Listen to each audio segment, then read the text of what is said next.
लोग बहुत टाइम से वेट कर रहे हो ऐसे कोई इवेंट का होने का?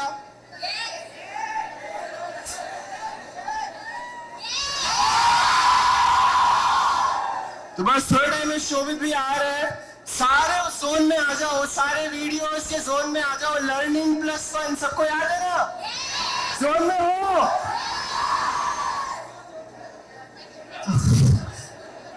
मुझे पता है जिस दिन मैं शोभित भैया से मिला था मेरे कॉलेज में, मुझे तब भी उतना एक्साइटमेंट होता था, आज भी उतना एक्साइटमेंट होता है।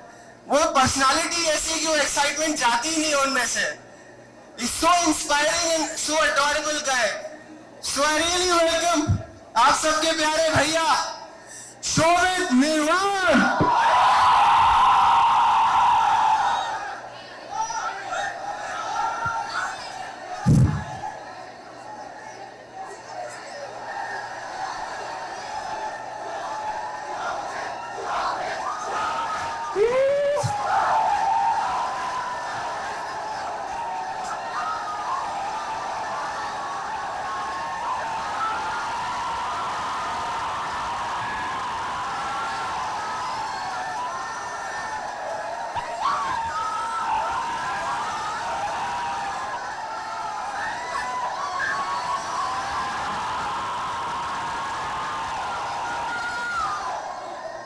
ठीक है बैठ जाओ।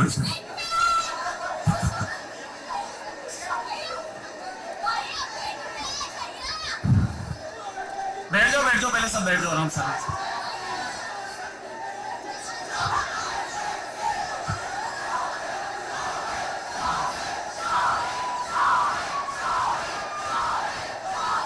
Thank you so much, thank you so much, thank you so much.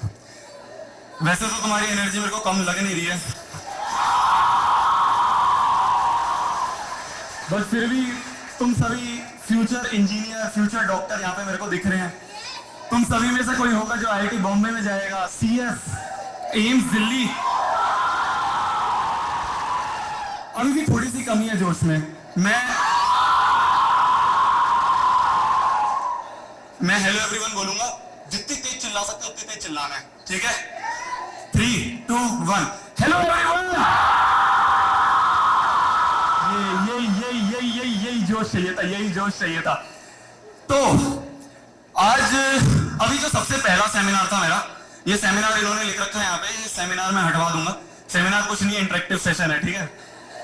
तो जो सबसे पहला इंटरेक्टिव सेशन था वो था आगरा में। आगरा में गया, जाते ही किसी ने बताया कि यहाँ पे भी लाल किला होता है।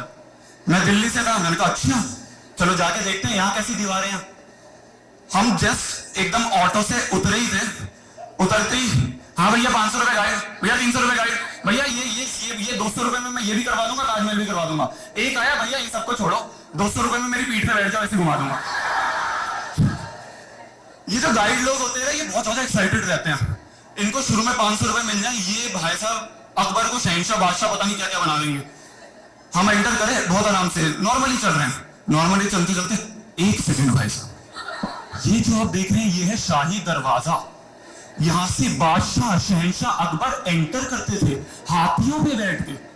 हमने कहा चलो यार इतनी इज्जत दे रहे हैं, आगे गए। भाई साहब यहाँ आप देख सकते हैं ये है एक दीवाने आम, यहाँ पे बादशाह शहंशाह अकबर बैठ के लोगों से बातें करते थे, ठीक है? धीरे धीरे क्या होता है ना, गर्मी बढ़ रही होती है, एनर्जी कम हो जाती है। भाई साहब ये है गार्डन है जहाँ पे शहंशाह अकबर बैठ के बतियाते थे। फिर और धीरे धीरे जब बहुत टाइम हो जाता है फिर और एनर्जी खत्म हो जाती है। पहले था बादशाह शहंशाह अकबर, फिर हुआ शहंशाह अकबर, फिर लास्ट में भाई तो ये देख सकते हो, अभी ये बेड है यहाँ अकबर भाई सोते थे। फिर उसके बाद जब और टाइम बीत जाता है तो ये हमारी फैमिली से बहुत ज्यादा क्लोज हो जाते हैं। ये आए पापा के पास, देखो भाई साहब आप लग रहे हो सज्जन आदमी, आपको बताता हूँ, देखो परिवार वाली बात है, बच्चों को इतनी धूप में कहीं मत ले जाओ, अंदर ले जाओ घर में। भाई साहब देखो मेरे तो भैया देखो हमारे पास इतना अकबर भाई की तरह इतना बड़ा महल तो है नहीं, पेट पालना है, सामने अशोक नगर में 1 BHK फ्लैट में रहता हूँ।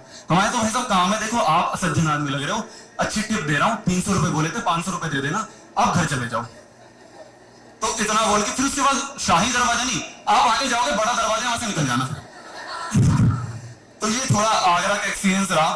फिर उसके बाद हमारा जम्मू में था तीसरा आप सभी के पास कोटा में। तो अभी थोड़ी देर पहले आप सभी ने देखा होगा मैंने अपनी स्टैंड अप की चुल निकाली है थोड़ी सी, जो मेरे अंदर भरी पड़ी है। कितने बच्चों ने देख रखी है? पहले रेजोनेंस में पहली करी थी स्टैंड अप 11th के टाइम में, देख रखी है?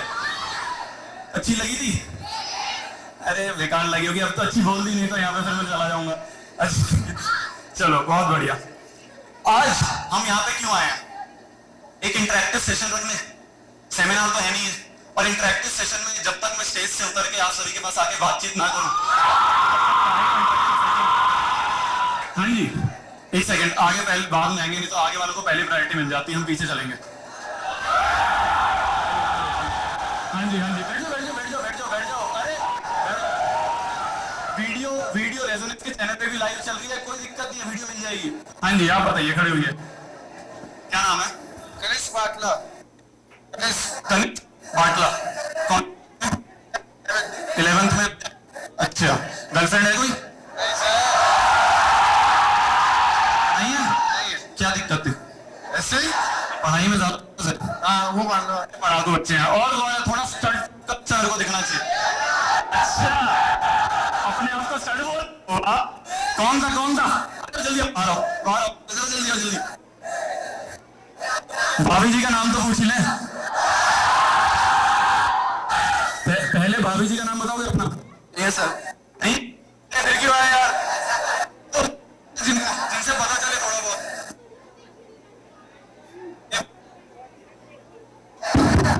सही है, नाम बताओ।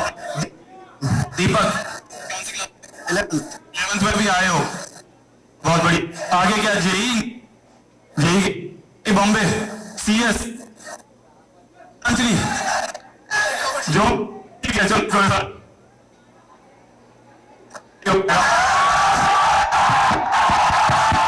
अरे इतनी गर्मी में तुम बैठे कैसे? अरे मैं आऊंगा अभी, फोटोज के लिए आऊंगा। चलो यहाँ पर फ्री हो गए, नहीं हो पाएगा। ठीक है। हेलो। यहाँ पे आके बात करना थोड़ा मुश्किल है, तुम सब बहुत ज्यादा एनर्जेटिक हो यार।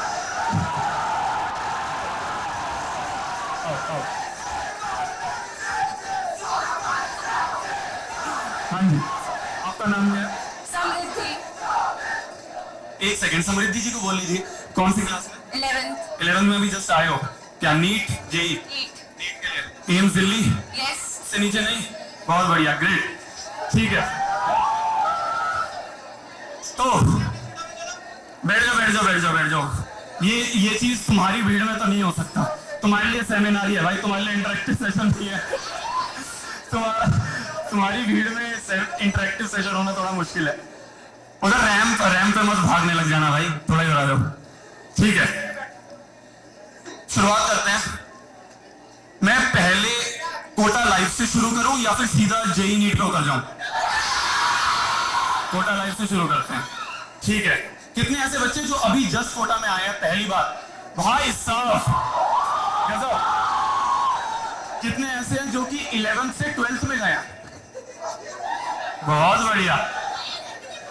कोई इससे नीचे वाली क्लास 10th 9th 10th में कोई? ठीक है, आगे ड्रॉपर में आए हैं, ठीक है, ग्रेट। तो कोटा लाइव से शुरू करते हैं। शांति। कोई शांति है? नहीं है? फिर क्या फायदा? चलो ठीक है, शोर मचाओ।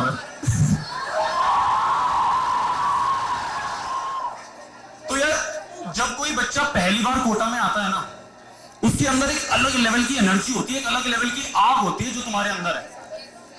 मेरे को याद है सबसे पहला पोस्टर जो मैंने अपनी स्टडी टेबल के सामने लगाया था वो था IIT बॉम्बे।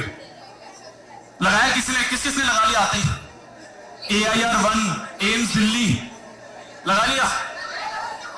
ये जो पहले दिन वाली एनर्जी होती है, फिर उसके बाद हम क्लास में जाते हैं, क्लास में भाई साहब 250 बच्चे, आधी तो वहीं फट जाती है मेरी। और बाद में जब पता चलता है 250 बच्चे की सिर्फ एक क्लास नहीं है, ऐसी 12 बैच है, फिर तो वो फटने से बड़ा वाला वर्ड जो होता है समझ लो, पूरा कंपटीशन वही समझ में आ जाता है कि यही 10 लाख बच्चे तो ये बोल रहे थे, यहीं पे दिख गए। फिर उसके बाद टीचर आता है आईपैड लेके, पहली बार जिंदगी में आईपैड देखते हैं, है ना।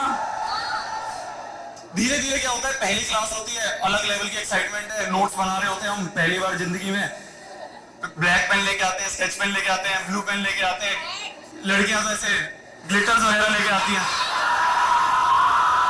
दीदी लोग हमारी सारी ग्लिटर लेके, पीछे से भैया देख रहे होंगे, अरे यार ये इतना सजा कैसे रही है, इसको टाइम कैसे मिल रहा है। फिर उसके बाद क्या होता है, पहला टेस्ट होता है हमारा कोचिंग में। पहला टेस्ट कोचिंग वाले सारे बहुत आसान रखते हैं, क्योंकि अगर उन्होंने मुश्किल रख दिया तो बच्चे रिफंड ले लेंगे। यहाँ मैं कोचिंग के सामने ही बोल रहा हूँ।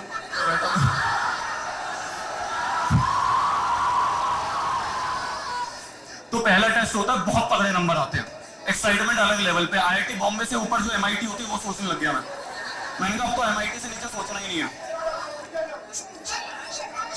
यहाँ आ जाओ, यहाँ आ जाओ, इधर आ जाओ। फिर उसके बाद क्या होता है, दूसरा टेस्ट आता है। दूसरे टेस्ट में थोड़े नंबर गिरने शुरू होते हैं। मैं कहता हूँ कोई बात नहीं, आईआईटी बॉम्बे से या एमआईटी छोड़ो। फिर उसके बाद और धीरे धीरे नंबर गिरने शुरू होते हैं, थोड़ा डर लगना शुरू हो जाता है। चौथा टेस्ट, पांचवा टेस्ट, नंबर गिरने शुरू हो जाते हैं। फिर क्या हुआ एक टाइम बाद कि यार अपना रीशफलिंग वाला टेस्ट आया। रीशफलिंग वाले टेस्ट में क्या हुआ, जितने पिछले सारे एक्सपीरियंसेस थे उन सब की वजह से रीशफलिंग में बहुत कम नंबर आए और मैं सीधा A2 से पहुंच गया C7, 15-16 बैच नीचे। धीरे धीरे क्या हुआ, डिप्रेशन वाला फेस आना शुरू हुआ, थोड़ा घर की याद आनी शुरू हो गई। देखा कि यार जो स्कूल वाले दोस्त थे वो तो सारे मजे कर रहे हैं, वो तो पार्टियां कर रहे हैं, यहाँ पे हमारे होमवर्क ही नहीं खत्म हो पा रहा है, उनकी बंदियां बनी हुई हैं। हमारे तो फिजिक्स केमिस्ट्री से प्यार नहीं हट पा रहे, उनको और प्यार मिल रहा है। हो रहा है ऐसा, स्कूल के दोस्त खूब मजे कर रहे होंगे इस समय, अलग ही कैफे में बैठे हुए हैं, पार्टियां कर रहे हैं, वहां से और डिप्रेशन आनी शुरू हुई। फिर क्या हुआ कि देखा कि क्लास में कुछ बच्चे ऐसे भी हैं जिनको सब कुछ समझ में आ रहा है और उनके नंबर भी आ रहे हैं। या सेम टीचर पढ़ा रहा है, हर चीज सेम हो रही है, तब भी उसके नंबर आ रहे हैं, मेरे नंबर नहीं आ रहे। धीरे धीरे क्या हुआ, वो फेज बहुत हार्श होने लग गया। मतलब मेरे को अभी भी याद है, मेरा रीशफलिंग के बाद एक और टेस्ट हुआ और उस टेस्ट के बाद मेरे को पता चल गया था हर बार की तरह कि इतना अच्छा नहीं गया। तो मैंने क्या करा कि खत्म होते ही मैं सैलून चला गया और मैं गंजा होके आ गया, पूरा गंजा हो गया था। गंजा होके अपने रूम पे पहुंचा, कुछ बच्चे थे वो तो कहने लगे पता नहीं भाई क्या हो गया, इसको तो गजनी बन गया ना, अलग अलग नाम बन गए। फिर घर पे वीडियो कॉल हुई, मम्मी डर गई। घर पे वीडियो कॉल करती मम्मी ने कहा यार ये क्या हो गया, मतलब वो बिल्कुल शॉक। उन्होंने सोचा ये कुछ करने वाला है, अब तो ये पता नहीं बचेगा नहीं बचेगा। उस समय हमारे फिजिक्स के सर होते थे, जितने बच्चे रिलायबल में उनको पता होगा, GDS सर नाम के, किसी ने सुना है? नहीं सुना, कोई बात नहीं। तो उनको मेरी मम्मी ने रोते रोते फोन करा कि सर ये बच्चा है, ये आपकी बैच में पढ़ता है, प्लीज अगर हो सके तो थोड़ा आप 1-2 बार बात कर लोगे तो काफी अच्छा रहेगा। तो उन्होंने बात, वो क्या हुआ, उन्होंने अपने फोन, ये बात मेरे को पता चली, मेरे को पहले नहीं पता था कि मम्मी ने उनसे बात कर ली है, ये अभी 1-2 महीने पहले मेरे को पता चला। तो क्या हुआ कि अगले दिन मैं क्लास में गया। मैं क्लास में क्या करता था ना, जो क्लास में बिल्कुल कोने वाली सीट है वहां वाली, उसको बोर्ड में दिखता था, तो वो खाली पड़ी रहती थी, मैं आराम से जाता था, वहां बैठता था। तो मैं वहां बैठा रहता था, सर को भी पता था मैं वहां बैठा हूं। तो सर आए, क्लास ली, क्लास खत्म होती सर उधर को आया और सर ने बोला कि अपना जो भी अपनी क्लास है आज जितनी भी, 8 बजे आके मेरे से ऊपर मिलियो। मैं ऊपर गया सर के पास रात को, बेसिक थोड़ी बहुत बातें करी कि कैसे चल रहा है, क्या हो गया। फिर उसके बाद सर ने कहा कि चल यार तेरे को बाहर चलते हैं, थोड़ा घूमते हैं, जूस वूस पिलाऊंगा। तो साइड में सिटी मॉल है, वहां पे हम गए। सर ने पता नहीं बनाना शेक था, मैंगो शेक था, कुछ था, वो सर ने पिलाया। और सर ने, मतलब बहुत लंबी कन्वर्सेशन हुई अपनी। सर ने बस एक बात ये बोली कि शोभित तेरे से बात करी, थोड़ा बहुत मैं समझ चुका हूं, तू कर लेगा, कुछ ना कुछ तो कर लेगा, लगा रहे हो जाएगा। बस इतना ही कोई बोल देना बहुत होता है। यहाँ पे कोटा में ना बहुत अलग एनवायरमेंट है, बहुत पॉजिटिव भी है, बहुत नेगेटिव भी है। पॉजिटिव बहुत ज्यादा, नेगेटिव जो दिखाया जाता है वैसा है नहीं। आपने जो वेब सीरीज वगैरह देखी होंगी, जितना उसमें दिखाया गया है ऐसा कुछ नहीं है। बस पॉइंट ये है कि कोई हो जाए ऐसे बोलने वाला, तो अंदर से ना थोड़ा सा हो जाता है कि यार हाँ चलो इसने बोल दिया, ये मेरे पे विश्वास करता है, कुछ ना कुछ तो हो ही जाएगा। मैंने अपनी साइकिल उठाई, मैं घर चला गया। सोचा कि अब तो थोड़ा बहुत टेस्ट में ज्यादा मेहनत करेंगे, कर लेंगे। अगले 2-3 दिन हुए, 4 दिन हुए, रक्षाबंधन का टाइम आ चुका था। अब रक्षाबंधन के टाइम पे कोटा में हो जाती हैं 2-3 दिन की छुट्टियां, सारे बच्चे पहुंच गए अपने घर पे। मेरे अंदर पता नहीं यार उस समय कहां से एक स्पार्क सी आई आप अपनी 11th-12th में हो ना, एक ना एक दिन जरूर ऐसा आएगा जब एक अंदर से स्पार्क आएगी, पता नहीं कहां से आएगी। वो स्पार्क ऐसी होगी ना जिसमें तुम ऐसा दम लगा के मेहनत करोगे जैसे पीछे कुत्ता भाग रहा है, इतनी तेज भागोगे तुम। उस दिन रात में पता नहीं क्या हुआ, मेरे को पता चला कल और परसों रक्षाबंधन की छुट्टी है, मम्मी का फोन आ रहा था कि घर आ जा। मैंने मम्मी का फोन नहीं उठाया, मैंने सिर्फ ये सोच लिया कि दम लगा के मेहनत करूंगा। पिछले जितने भी टेस्ट है ना, उन सबसे तो अच्छे नंबर लाऊंगा। कोई नंबर नहीं आ रहे थे यार, अपने 360 में से 80, 100 ऐसे नंबर आ रहे थे, इससे भी कम। कुछ टेस्ट ऐसे थे जिसमें -1, -2 में नंबर गए। मैंने कहा इस बार तो दम लगा दूंगा, पूरी रात पढ़ूंगा, पूरे दिन पढ़ूंगा, कुछ भी हो जाए बस पढ़ता रहूंगा। 16 घंटे 18 घंटे नीचे आंख के नीचे बाम लगा के पढ़ा है। मेरे सामने रूम के सामने एक मेरा दोस्त रहता था कृष्ण नाम का, इस समय आईटी बीएचयू में। वो बंदा मेरे साथ बैठा रहता था, मतलब एक तरह से फ्रेंडली कंपटीशन हमारे बीच में चलता था कि कितने घंटे कौन पढ़ सकता है। हमने ऐसे बाम होते थे, साइड में मेडिकल शॉप थी, खूब बाम ले आए थे और रुमाल पे बाम लगा के ऐसे बांध के जिससे नींद ना आए पढ़ते रहते थे। मैं अपना गेट खोल के पढ़ता था जिससे कि अगर पढ़ते पढ़ते मैं सो जाऊं ना तो कोई कॉरिडोर से निकल रहा है वो मेरे को उठा दे कि शोभित उठ जा। मैंने गेट पे लगा रखा था कि अगर आप मेरे को सोता हुआ पाओ तो प्लीज मेरे को उठा दो। इस लेवल पे मेहनत करी थी, पता नहीं कहां से आया था यार, मेरे को भी नहीं पता। अंदर से आ जाता है, एक ना एक दिन आपके भी अंदर आएगा। इस पूरी कोटा जर्नी में उसको ना पकड़ लेना, उसको छोड़ना मत। चाहे उस समय तुम्हें नींद सेक्रीफाइस करनी पड़ जाए, तुम्हें खाना सेक्रीफाइस करना पड़ जाए, बाल सेक्रीफाइस करने पड़ जाए, कुछ भी चीज सेक्रीफाइस करनी पड़ जाए, बस उस समय वो अगर 2-3 दिन के लिए स्पार्क ले लिया ना, तुम आग लगा दोगे। बच्चे ना साइड वाले हॉस्टल वाले डरते थे कि यार इस दूसरे हॉस्टल में 108 नंबर में शोभित रहता है, भाई साहब बहुत पढ़ता है, पागलों की तरह पढ़ता है। बच्चे ऐसे पागल बोलते रहते थे कि यार शोभित तू पागल हो चुका है, पता नहीं क्या कर। मैंने एक चीज और बताता हूँ फनी, मैं ऐसे कुछ बच्चों को आदत होती है कि हम चेयर पे बैठे हुए ऐसे थोड़ा पैर हिलाते रहते हैं, ऐसे ऐसे होता है, मेरे को ऐसी आदत थी। तो मैंने क्या करा, घर से तो नहीं, यहीं से पास में से एक सैंडल ले लिया और सैंडल को ना नीचे चिपका दिया और इस सैंडल को बांध के उस पर बैठा रहा जिससे कि वो पैर हिले रहा और मेरे को डिस्ट्रैक्शन ना हो। इस लेवल पे पागलपन आ जाता है, सबके अंदर आएगा। तो ये इसी तरह से चल रहा था, दिन रात बहुत बुरी तरह पढ़ाई चल रही थी। बस मेरे को नहीं पता मैं कब उठ रहा हूं, नहा रहा हूं, हग रहा हूं, कुछ नहीं पता, बस चल रहा है। टेस्ट हुआ मेरा, एक हफ्ते बाद टेस्ट था, सारी चीज रिवाइज कर ली थी। टेस्ट हुआ, मैं घर पे आया, मैंने चेक करा, मेरे नंबर बने 120। बहुत खुश, अलग लेवल पे खुशी थी मेरे अंदर। मैं सामने क्रिश के रूम में गया, क्रिश के रूम में जाते ही रोने लग गया और उससे गले मिल लिया। पता नहीं क्यों अंदर से आया था, मेरा कंपटीशन था, कुछ भी था, पर मेरे को यह था कि यार एक बंदा था जो कंपनी देने के लिए था। मैं जाते उसके गले मिलकर रोने लग गया। क्या मेरे बहुत तगड़े नंबर आए थे? कुछ नहीं होता इससे तो, पर उस दिन ना मेरे को अंदर से सेटिस्फेक्शन आई थी कि यार मैंने अपना 100% दिया। मैं आप सभी को बोलता हूं ना कि यार अपना 100% दो, बाकी भाड़ में जाने दो, कुछ नहीं होने वाला, सिर्फ अपना 100% दोगे। तो जो सेटिस्फेक्शन आई थी वो उस दिन मेरे को फील हुई। तो अपना ना बस 100% देते रहना, वो फील जब आ जाएगी ना उस समय तुम सक्सेसफुल हो। चाहे आईआईटी मिले, एनआईटी मिले, ट्रिपल आईटी मिले, प्राइवेट कॉलेज मिले, कुछ फर्क नहीं पड़ता। हमारे पास गोल बहुत बड़ा है, बिल्कुल सही है, पर बिल्कुल भी ना उसको दिल पे मत लेना कि यार ये नहीं हुआ तो कुछ भी नहीं होगा। तुम्हारे सामने लाइव एग्जांपल खड़ा है, लाइव। इसी कोचिंग में पढ़ा था, सोचा था कि इसी कोचिंग रेजोनेंस में पढ़ा था, सोचा कि भाई अपना आईआईटी बॉम्बे निकलेगा, आईआईटी बॉम्बे निकलने के बाद आगे जाएंगे, लाइफ सेट हो जाएगी। नहीं निकला, कोई बात नहीं, पर अपना 100% दिया। जेई निकाला, जेई में मेंस में rank I, triple IT Vadodara मिला, आज ये कर रहा हूं। इससे कुछ फर्क नहीं पड़ता मेरा कॉलेज कौन सा है, अगर मैं कॉलेज में नहीं भी होता तब भी ये कर रहा होता। पॉइंट बीइंग अपना जब 100% देना सीख जाओगे ना, तब तुम अपने आप सक्सेसफुल हो। मेहनत करना तुम सीख जाओगे। 3 चीजें मैं आप सभी के साथ, 3 इंसिडेंट शेयर करने वाला था कोटा के। आपने बोला कोटा लाइफ शेयर करनी है, 3 इंसिडेंट मेन शेयर करने थे। सबसे पहला जो इंसिडेंट था वो था रक्षाबंधन, जो मैंने आपके सभी के साथ शेयर करा। अब आते हैं दूसरे इंसिडेंट पे, जिसका टॉपिक मैं रखूंगा थर्मोडायनेमिक्स। अब क्या हुआ, थर्मोडायनेमिक्स नाम तो सुन लिया होगा किसी ने, बहुत भारी सा नाम है, पता नहीं क्या होगा ऐसा। तो अब क्या हुआ कि यार बुरी तरह मेहनत चल रही थी, वही जैसे कंटिन्यू था वैसे कंटिन्यू आगे मैं करता रहा। मेरा एक दोस्त था, शैलेंद्र नाम था, रेजोनेंस में टॉप बैच में था, बहुत तगड़ा प्लेयर, बहुत तगड़ा, आप बोल सकते हो पढ़ाई में बहुत तगड़ा, हर चीज में बहुत तगड़ा। मैं बहुत ज्यादा इंस्पायर्ड था उससे। मैं ऐसे मेस में बैठे बैठे जल्दी जल्दी खाना ठूस रहा था जिससे कि मेरे को टाइम मिल जाए और मैं जाके पढ़ लूं। बहुत बुरी तरह, मतलब मेरा ऐसा था मैं ऊपर से आता हूँ 1 मिनट में, 5 मिनट में खाना खाया, 6वें मिनट में रूम पे हूँ। ऐसे पागलों की तरह कर रहे थे।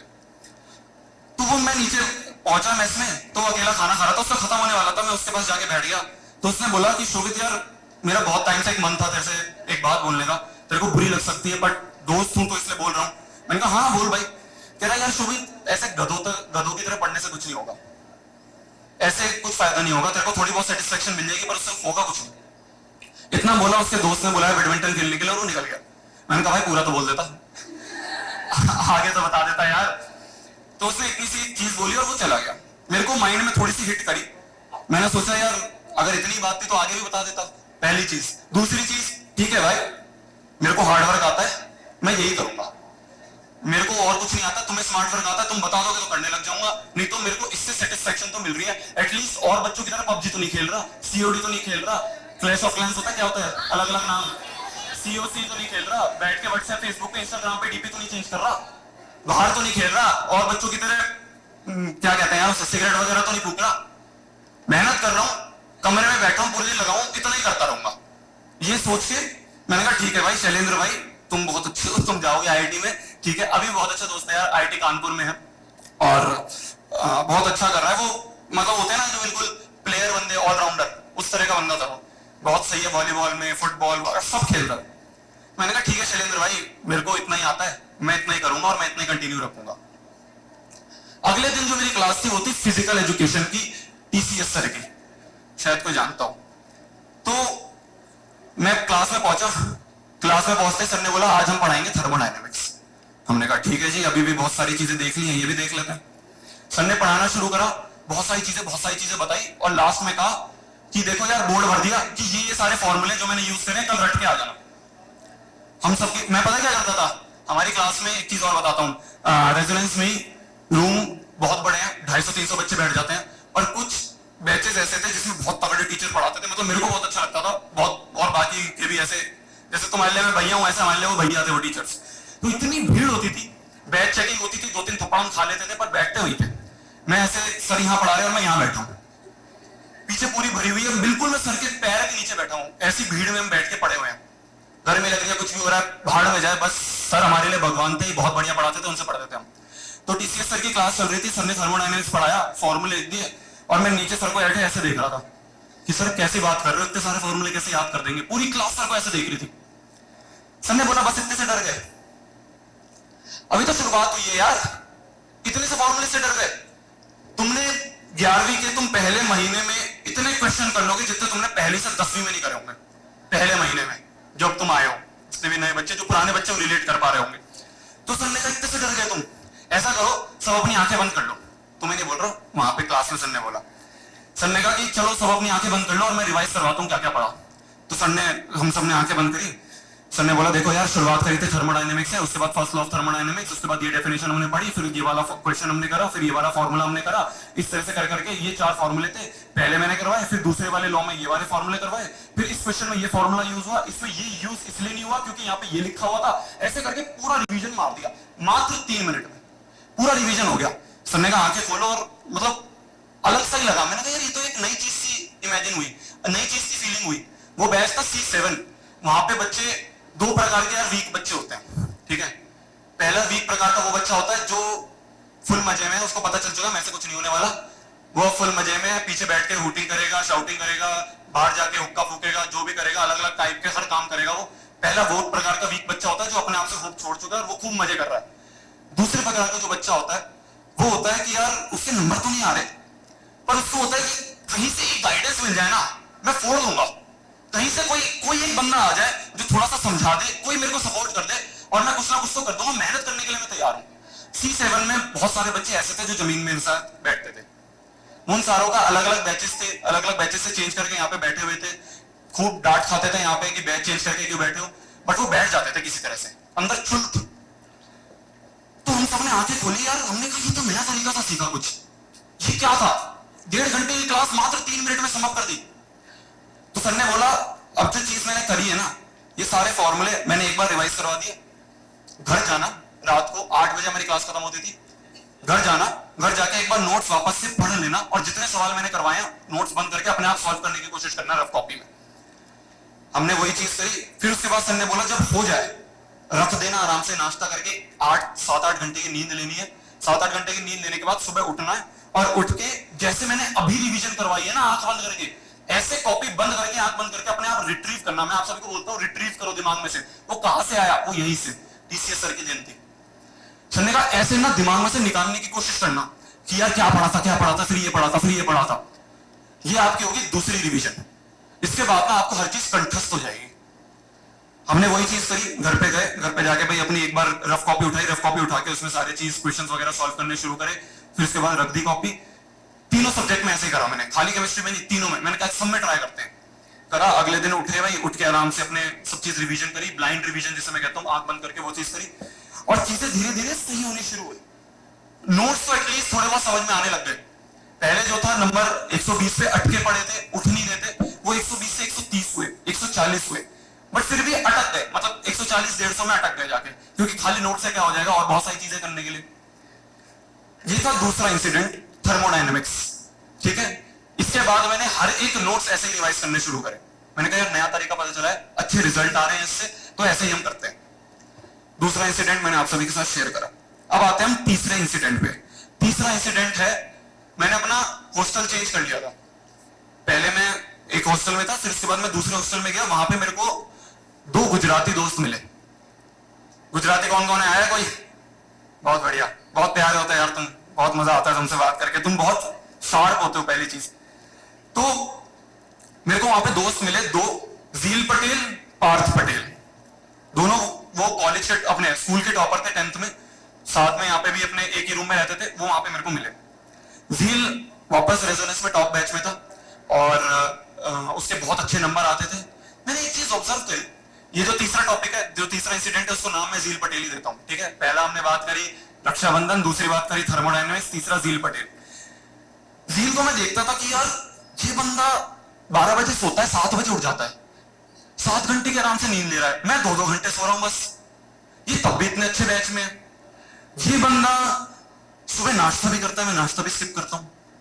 ये बंदा बैडमिंटन भी खेलता है 2 घंटे, मैं बस पढ़ाई में लगे रहता हूं। ये बंदा रोज नहाता भी है। कितने हैं यहाँ पे लड़के जो नहीं नहा के आए? लड़कियां भी नहीं नहा के आई? यार दूर बैठो भाई, अभी मैं कहूं बदलू क्यों आ रही है यार? कौन कौन कितने लड़के नहीं नहा के आए? झूठ मत बोलो यार, मैं भी ऐसा ही था। बस 1-2 सच बोलोगे तभी आगे कंटिन्यू करूंगा।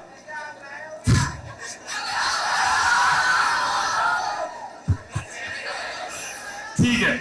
तो मैंने देखा यार वो बंदा रोज नहा भी रहा है, मैं 1-1 हफ्ते 2-2 हफ्ते नहीं नहा रहा। मेरे को भाई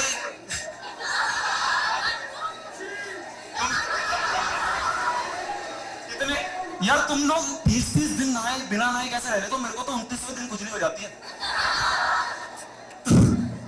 मैंने देखा यार वो सिर्फ मॉड्यूल सॉल्व कर रहे हैं, मैंने 20-20 किताबें उठा रखी हैं। वो बंदा सिर्फ होमवर्क पर ध्यान दे रहा है, उसका होमवर्क छूट भी रहा है। मैं ये कोशिश कर रहा हूं कि बस जल्दी जल्दी किसी भी तरह से होमवर्क कंप्लीट कर दूं जिससे कि सारा इंप्रेस हो जाए। चाहे उल्टा सीधा कहीं से भी कुछ भी फॉर्मूला उठाया, बस सॉल्व हो जाना चाहिए, चाहे वो समझ में आ रहा है नहीं आ रहा है। वो बंदा ऐसा नहीं कर रहा। वो बंदा जितने होमवर्क हो पा रहा है उतना ही कर रहा है।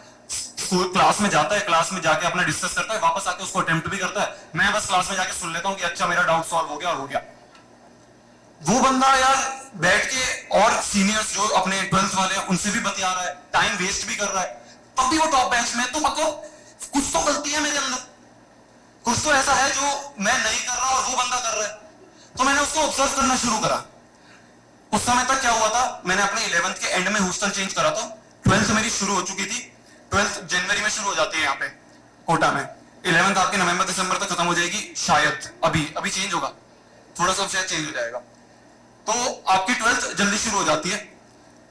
तो 12th हमारी शुरू हो चुकी थी, 2-3 महीने निकले थे। तब मैंने झील को ऑब्जर्व करना शुरू करा कि यार क्या करता है ये सुबह कैसे उठता है, कैसे इसने ये नाश्ता कर रहा है, कैसे आगे नहाने जा रहा है, कैसे इसने नोट्स रिवाइज करे हैं, कैसे ये मॉड्यूल सॉल्व करता है। उससे कुछ कुछ चीजें पता चली कि यार ये मैं नहीं करता, ये मेरे को करना पड़ेगा। तो क्या हुआ कि 11th अपनी एक तरह से ऑलमोस्ट बर्बाद पड़ी थी। 12th अपनी आधी बस सो गई थी क्योंकि मैंने नोट्स अच्छे से रिवाइज करे थे। तो उससे कुछ कुछ चीजें सीखी जो मैं आप सभी के साथ डिस्कस करता हूं। पहला, यहाँ पे ना कोटा में एक टेबल मिलती है, आप आराम से लेट जाओगे और वो टेबल ऐसे वो छोटी सी होती है ना, बेड पे लेट के उसके ऊपर रख के कभी मत लेना, कभी मत लेना। मैं साहब के धंधे यहाँ पे बंद करवा रहा हूँ सबके, बट वो कभी मत लेना। मेरी पूरी 11th में मैं उसी पे बैठे बैठे सो जाता था, मेरे को पता नहीं चलता था। मेरे को लगता था कि यार टेबल चेयर पे बैठ के पैर दर्द हो रहे हैं, शुरू में होंगे, 1-2 महीने होंगे, पर टेबल चेयर के अलावा कहीं मत बैठना। ये सबसे पहली चीज है जो बहुत बच्चे ब्लंडर करते हैं आके। वो सोचते हैं आराम से पढ़ूंगा फुल चौड़ में ऐसे लेट के, वो नहीं करनी हमें, पहली चीज। दूसरी चीज, 10th और 11th में बहुत अंतर है, बहुत। मैं डरा नहीं रहा हूं, मैं अवेयर कर रहा हूं। मैं 6वीं 7वीं 8वीं इन तीनों क्लास में मेरे 10 CGP आए थे।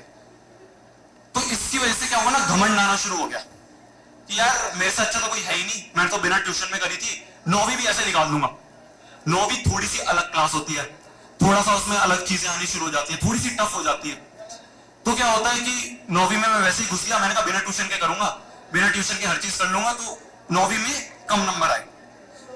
रीजन क्या था, घमंड आ गया था कि यार पिछली क्लासेस भी ऐसी फोड़ दी थी, अब ये भी फोड़ दूंगा। आप सभी जितने भी 10वीं से 11वीं में आए हो ना, आप सभी के बहुत तगड़े नंबर आएंगे, जितने भी 10वीं वाले बच्चों। CBSE भर भर के नंबर फेंकेगा। उसके बाद ना उसको लेके घमंड मत लाना। वहीं पे इसी के रिलेटेड एक और स्टोरी मैं आप सभी के साथ शेयर करता हूं।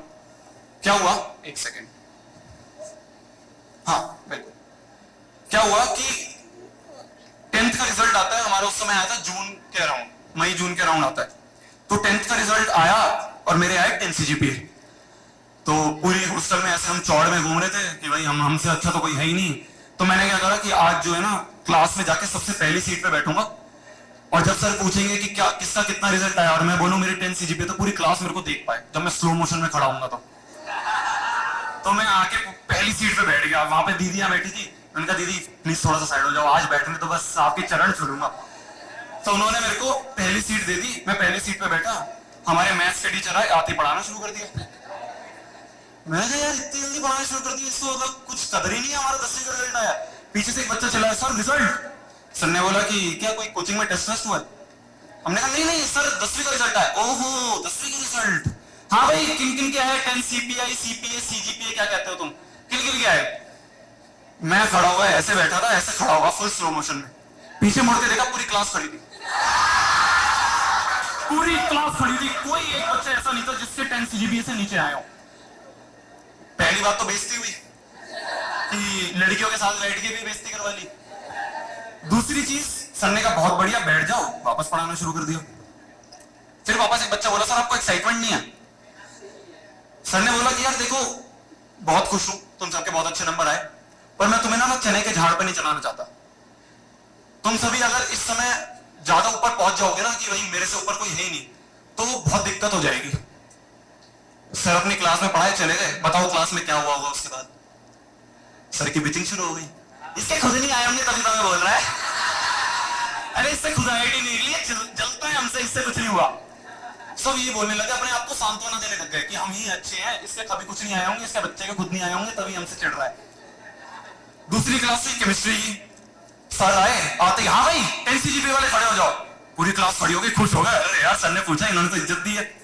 फिर उसके बाद क्या हुआ, सर ने बिठाया और कहने लगे हाँ भाई अब तो बहुत अच्छा हो जाएगा, तुम सबकी तो मैक्सिमम बच्चों की आईआईटी तो निकल ही जाएगी। फिर क्या हुआ वो क्लास के बाद, सर सबके फेवरेट हो गए। क्या टीचर है यार, वो पिछला वाला तो चिढ़ता था। ऐसे होते हैं टीचर जो मोटिवेट करते रहते हैं। उसके बाद क्या हुआ, 2-3 दिन बाद हमारे ऐसी रेजोनेंस में एक सेमिनार टाइप ही था, आरकेवी सर का, एजीएल सर का, बहुत सारे सर थे। तो उनमें से एक टीचर आए, उन्होंने बोला कि यार मेरे को ऐसे अभी नाम याद नहीं आ रहा, उन्होंने बोला कि मैं ना कुछ पॉइंट्स लिखवा रहा हूं आप सभी को, उन सारे पॉइंट्स को ना नोट कर लो, वो आपको 11th-12th में काम आएंगे। मैं चौड़ में तो फुल, मैंने कहा कोई 4-5 बातें बताएगा साइकोलॉजिकल कि पढ़े उठ के जल्दी उठो, रात को जल्दी सो, फिर उसके बाद खाना टाइम पे खाओ, ये करो वो करो। सुनना तो दूर, लिखना तो दूर, मैंने सुना भी नहीं। हम पीछे बैठ के वही मजे कर रहे थे कि हम तो टॉपर हैं। पहला स्टेप होता है 11वीं बर्बाद होने का, घमंड। आप सभी बहुत अच्छे नंबर लाओगे, सेलिब्रेट भी करना, पर उसको ना सर पे मत चढ़ने देना कि मेरे से अच्छा कोई है ही नहीं, मेरे से अच्छा टीचर यहाँ पे कोई एग्जिस्ट ही नहीं करता, ये सारे टीचर तो सब बेकार है, मैं ही हूं, मेरे से बड़ा टॉपर कोई नहीं है।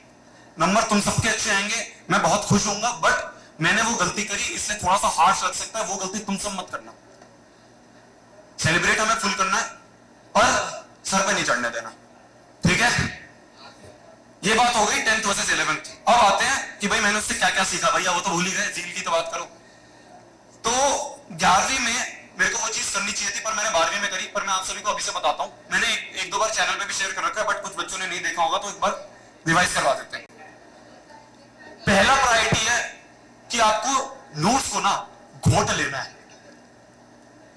आपको उठ के अगर कोई पूछ ले कि नोट्स के चौथे पेज पे क्या लिखा हुआ था तो आपको पता होना चाहिए। मैं नोट्स को बिल्कुल प्रायोरिटी नहीं देता था।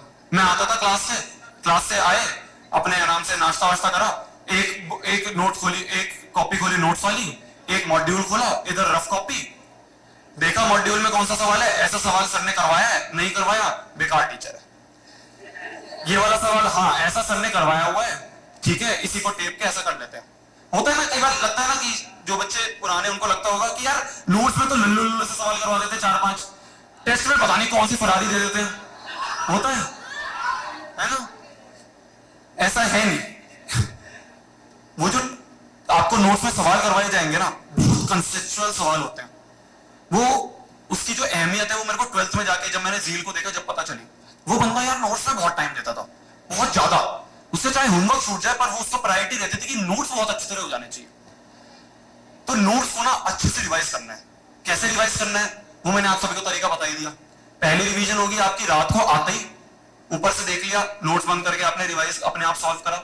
दूसरी जो रिवीजन होगी ब्लाइंड रिवीजन, सुबह उठते ही।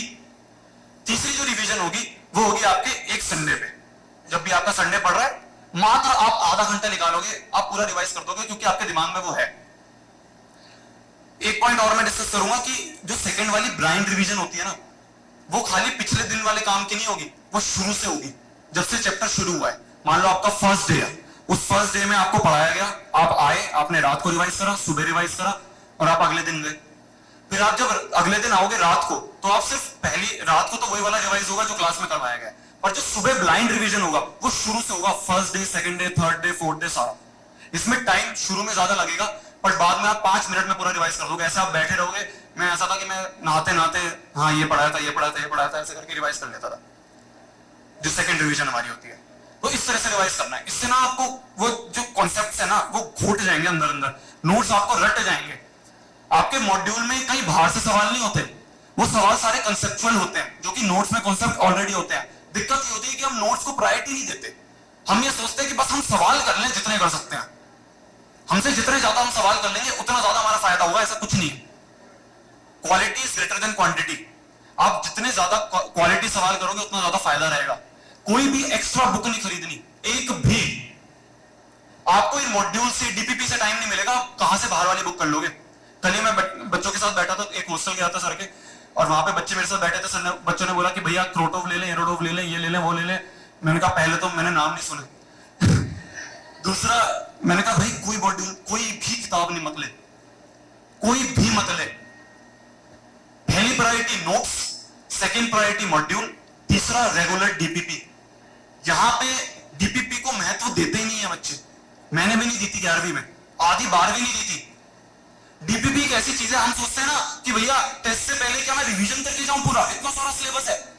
जील नहीं करता था, वो डीपीपी रेगुलर करता था। डीपीपी में अपने आप पिछले कॉन्सेप्ट के सवाल होते थे। जब आप 10वीं नंबर डीपीपी कर रहे होगे ना, तो उसमें पहले चैप्टर का भी सवाल होगा, पर अगर आपसे वो नहीं होगा तो आप क्या करोगे, एक बार वापस नोट्स रिवाइज करोगे। नोट्स रिवाइज करके आपने सवाल करा, रिवीजन तो अपने आप हो रही है। टेस्ट से पहले कोई रिवीजन नहीं करना होता। इतना बड़ा सिलेबस यार कैसे रिवाइज करोगे, नहीं हो पाएगा। तो इसलिए डीपीपी, मैं तो ये कहूंगा कि तीनों प्रायोरिटी में नीचे तो आती है, पर सबसे ज्यादा इंपॉर्टेंट है। कभी मत छोड़ना, कुछ भी हो जाए। सर क्लास में डिस्कस करवा रहे हैं तो उसमें भाग लेना है, डाउट पूछना है। तुम 2.5-3 लाख रुपए भर रहे हो, इसलिए नहीं भर रहे कि आके तुम ज्ञान लेके चले जाओगे। तुम इसलिए भर रहे हो क्योंकि सामने तुम्हारा टीचर खड़ा है, तुम उससे डाउट पूछ पाओ, तुम्हारा हक बनता है। डरो मत। तुम एक बच्चा, कल ये भी डिस्कस हो रहा था, भैया हमसे तो डाउट पूछने में शर्मा आती है, हम तो डरते हैं। हमें लगता है कि पूरी क्लास को तो समझ में आ गया, शायद मेरे को नहीं समझ में आया। ऐसा कुछ नहीं होता। तुम एक बच्चा पूछेगा ना जब क्लास में से डाउट, तो पीछे के 100 बच्चे उसको दुआएं देंगे कि यार मैं नहीं पूछ पाया, चलो अच्छी बात है इसने पूछ लिया। होता है कि अगर कोई और दोस्त पूछ ले, भाई यार थैंक यू यार, मैं नहीं पूछ पाया था, मेरे को डर लग रहा था, थैंक यू यार तूने पूछ लिया। तो ये चीज होती है। आपको डाउट जितने पूछ सकते हो उतने पूछो। डाउट क्लास में जाना है जाओ। डाउट क्लास में मैं एक चीज कहूंगा, वहां पे जाके कुछ बच्चे टाइम वेस्ट करते हैं कि भैया पूरा चैप्टर पढ़ो, तो वो सब मत करना। क्लास में ही बैठ के पढ़ना है, चैप्टर वैप्टर क्लास में पढ़ना है। डाउट भी आपके क्लास में ही ओवर हो जाए, सर बाहर आके 2-3 मिनट खड़े होते हैं, उनसे वहां पूछ लो। डाउट क्लास में आपका टाइम ज्यादा वेस्ट होगा। डाउट क्लास बहुत अच्छी चीज है, पर उनके लिए जो कि एक्सट्रीम लेवल पे बहुत ज्यादा डाउट लेके बैठे हैं। एक दो डाउट के लिए तो वही क्लियर कर लो, पूरा टाइम लगा के आप कोचिंग नहीं आओ। तो यहां पे बात आ गई, पहली प्रायोरिटी है अपनी नोट्स, दूसरी प्रायोरिटी अपनी मॉड्यूल। मॉड्यूल के मैं आपको एक चीज शेयर करता हूं। जब मेरा जेई का टाइम आया था, जेई के टाइम पे मैंने सिर्फ वो वाले चैप्टर मेरे अच्छे से मेरे को पक्के थे जिनकी मॉड्यूल 100% कंप्लीट थी। कोई ऐसी मॉड्यूल थी जिसमें 10-20 सवाल अगर बचे हुए थे ना, वो पता नहीं उसमें कॉन्फिडेंस नहीं आ रहा था। और जिसकी मॉड्यूल मैंने एक एक सवाल कर रखे थे, डाउट आ रहा था, डाउट सर से पूछा, सर से पूछ के आने के बाद अपने आप अटेम्प्ट करा, और फिर उसके बाद उस गोले को टिक में जब कन्वर्ट कर दिया, वो जो सेटिस्फेक्शन है, वो जो कॉन्फिडेंस है, वो सिर्फ उन्हीं शीट्स में आया जो 100% सॉल्व थी। नोट्स मॉड्यूल 100% सॉल्व होनी चाहिए, एक भी सवाल नहीं छूटा होना चाहिए। ये नहीं कि क्लास में गए, डाउट पूछ तो लिया, हमने दम तो दिखा दिया भैया कि हम पूछ सकते हैं, फिर उसके बाद उसको समझा ही नहीं, घर पे आके रीअटेम्प्ट करा ही नहीं। तो इसलिए दूसरी चीज मॉड्यूल अच्छे से करनी है। तीसरी चीज, हमारी डीपीपी रेगुलर रहनी चाहिए, कभी भी डीपीपी छोड़नी नहीं है। अगर तुम ये 3 चीज कर लोगे ना, तुम अपनी पूरी क्लास की जनता से 90% जनता से ऊपर होगे।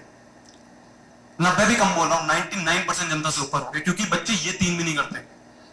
वो सोचते हैं कि भाई मैं तो क्रोटोफ करूंगा, बहुत अच्छी बुक है यार, एरोडोफ, क्रोटोफ, एचसी वर्मा, सब बहुत अच्छी बुक है, पर आपको टाइम ही नहीं मिलेगा। और अगर आपको टाइम मिल रहा है ना और चीजें बुक करने का, मतलब आप गलत ट्रैक पे हो। आपको टाइम ही नहीं मिलेगा। झील को टाइम ही नहीं मिलता था और कोई बुक करने का, उसकी कवर बस रेजोनेंस के मॉड्यूल से भरी रहती थी और कुछ नहीं होता था। साथ ही साथ मैंने एक चीज वापस शेयर कर रखी है, जब आप मॉड्यूल करो, ये एक टिप मैं आप सबको दूंगा, जब आप मॉड्यूल या डीपीपी करो तो मॉड्यूल और डीपीपी की अलग अलग कॉपी होनी चाहिए, और जो आपके मॉड्यूल में एक एक क्वेश्चन है उसके ऊपर ना आप टिक करो और लिख दो कि कौन सी कॉपी में कौन से पेज नंबर पे मैंने करा है। कॉपी में ऐसा नहीं कि पहले बैठ के लाए भाई नई कॉपी, पहला नंबर दूसरा नंबर, बैठ के 1 घंटा उसमें वेस्ट कर रहे हो, ऐसा नहीं। जब आप क्वेश्चन सॉल्व कर रहे हो उसी के साथ साथ आपने वहां पे क्वेश्चन सॉल्व करा, यहाँ पे अपने रफ कॉपी में सॉल्व करा, लिख दिया पेज नंबर 1 और वो पेज नंबर 1 वहां पे लिख दिया। कॉपियां बचाना मत। यहाँ पे क्या हुआ था, एक इंसिडेंट हुआ था मेरे साथ, 1 सेकंड में पानी पी लूं।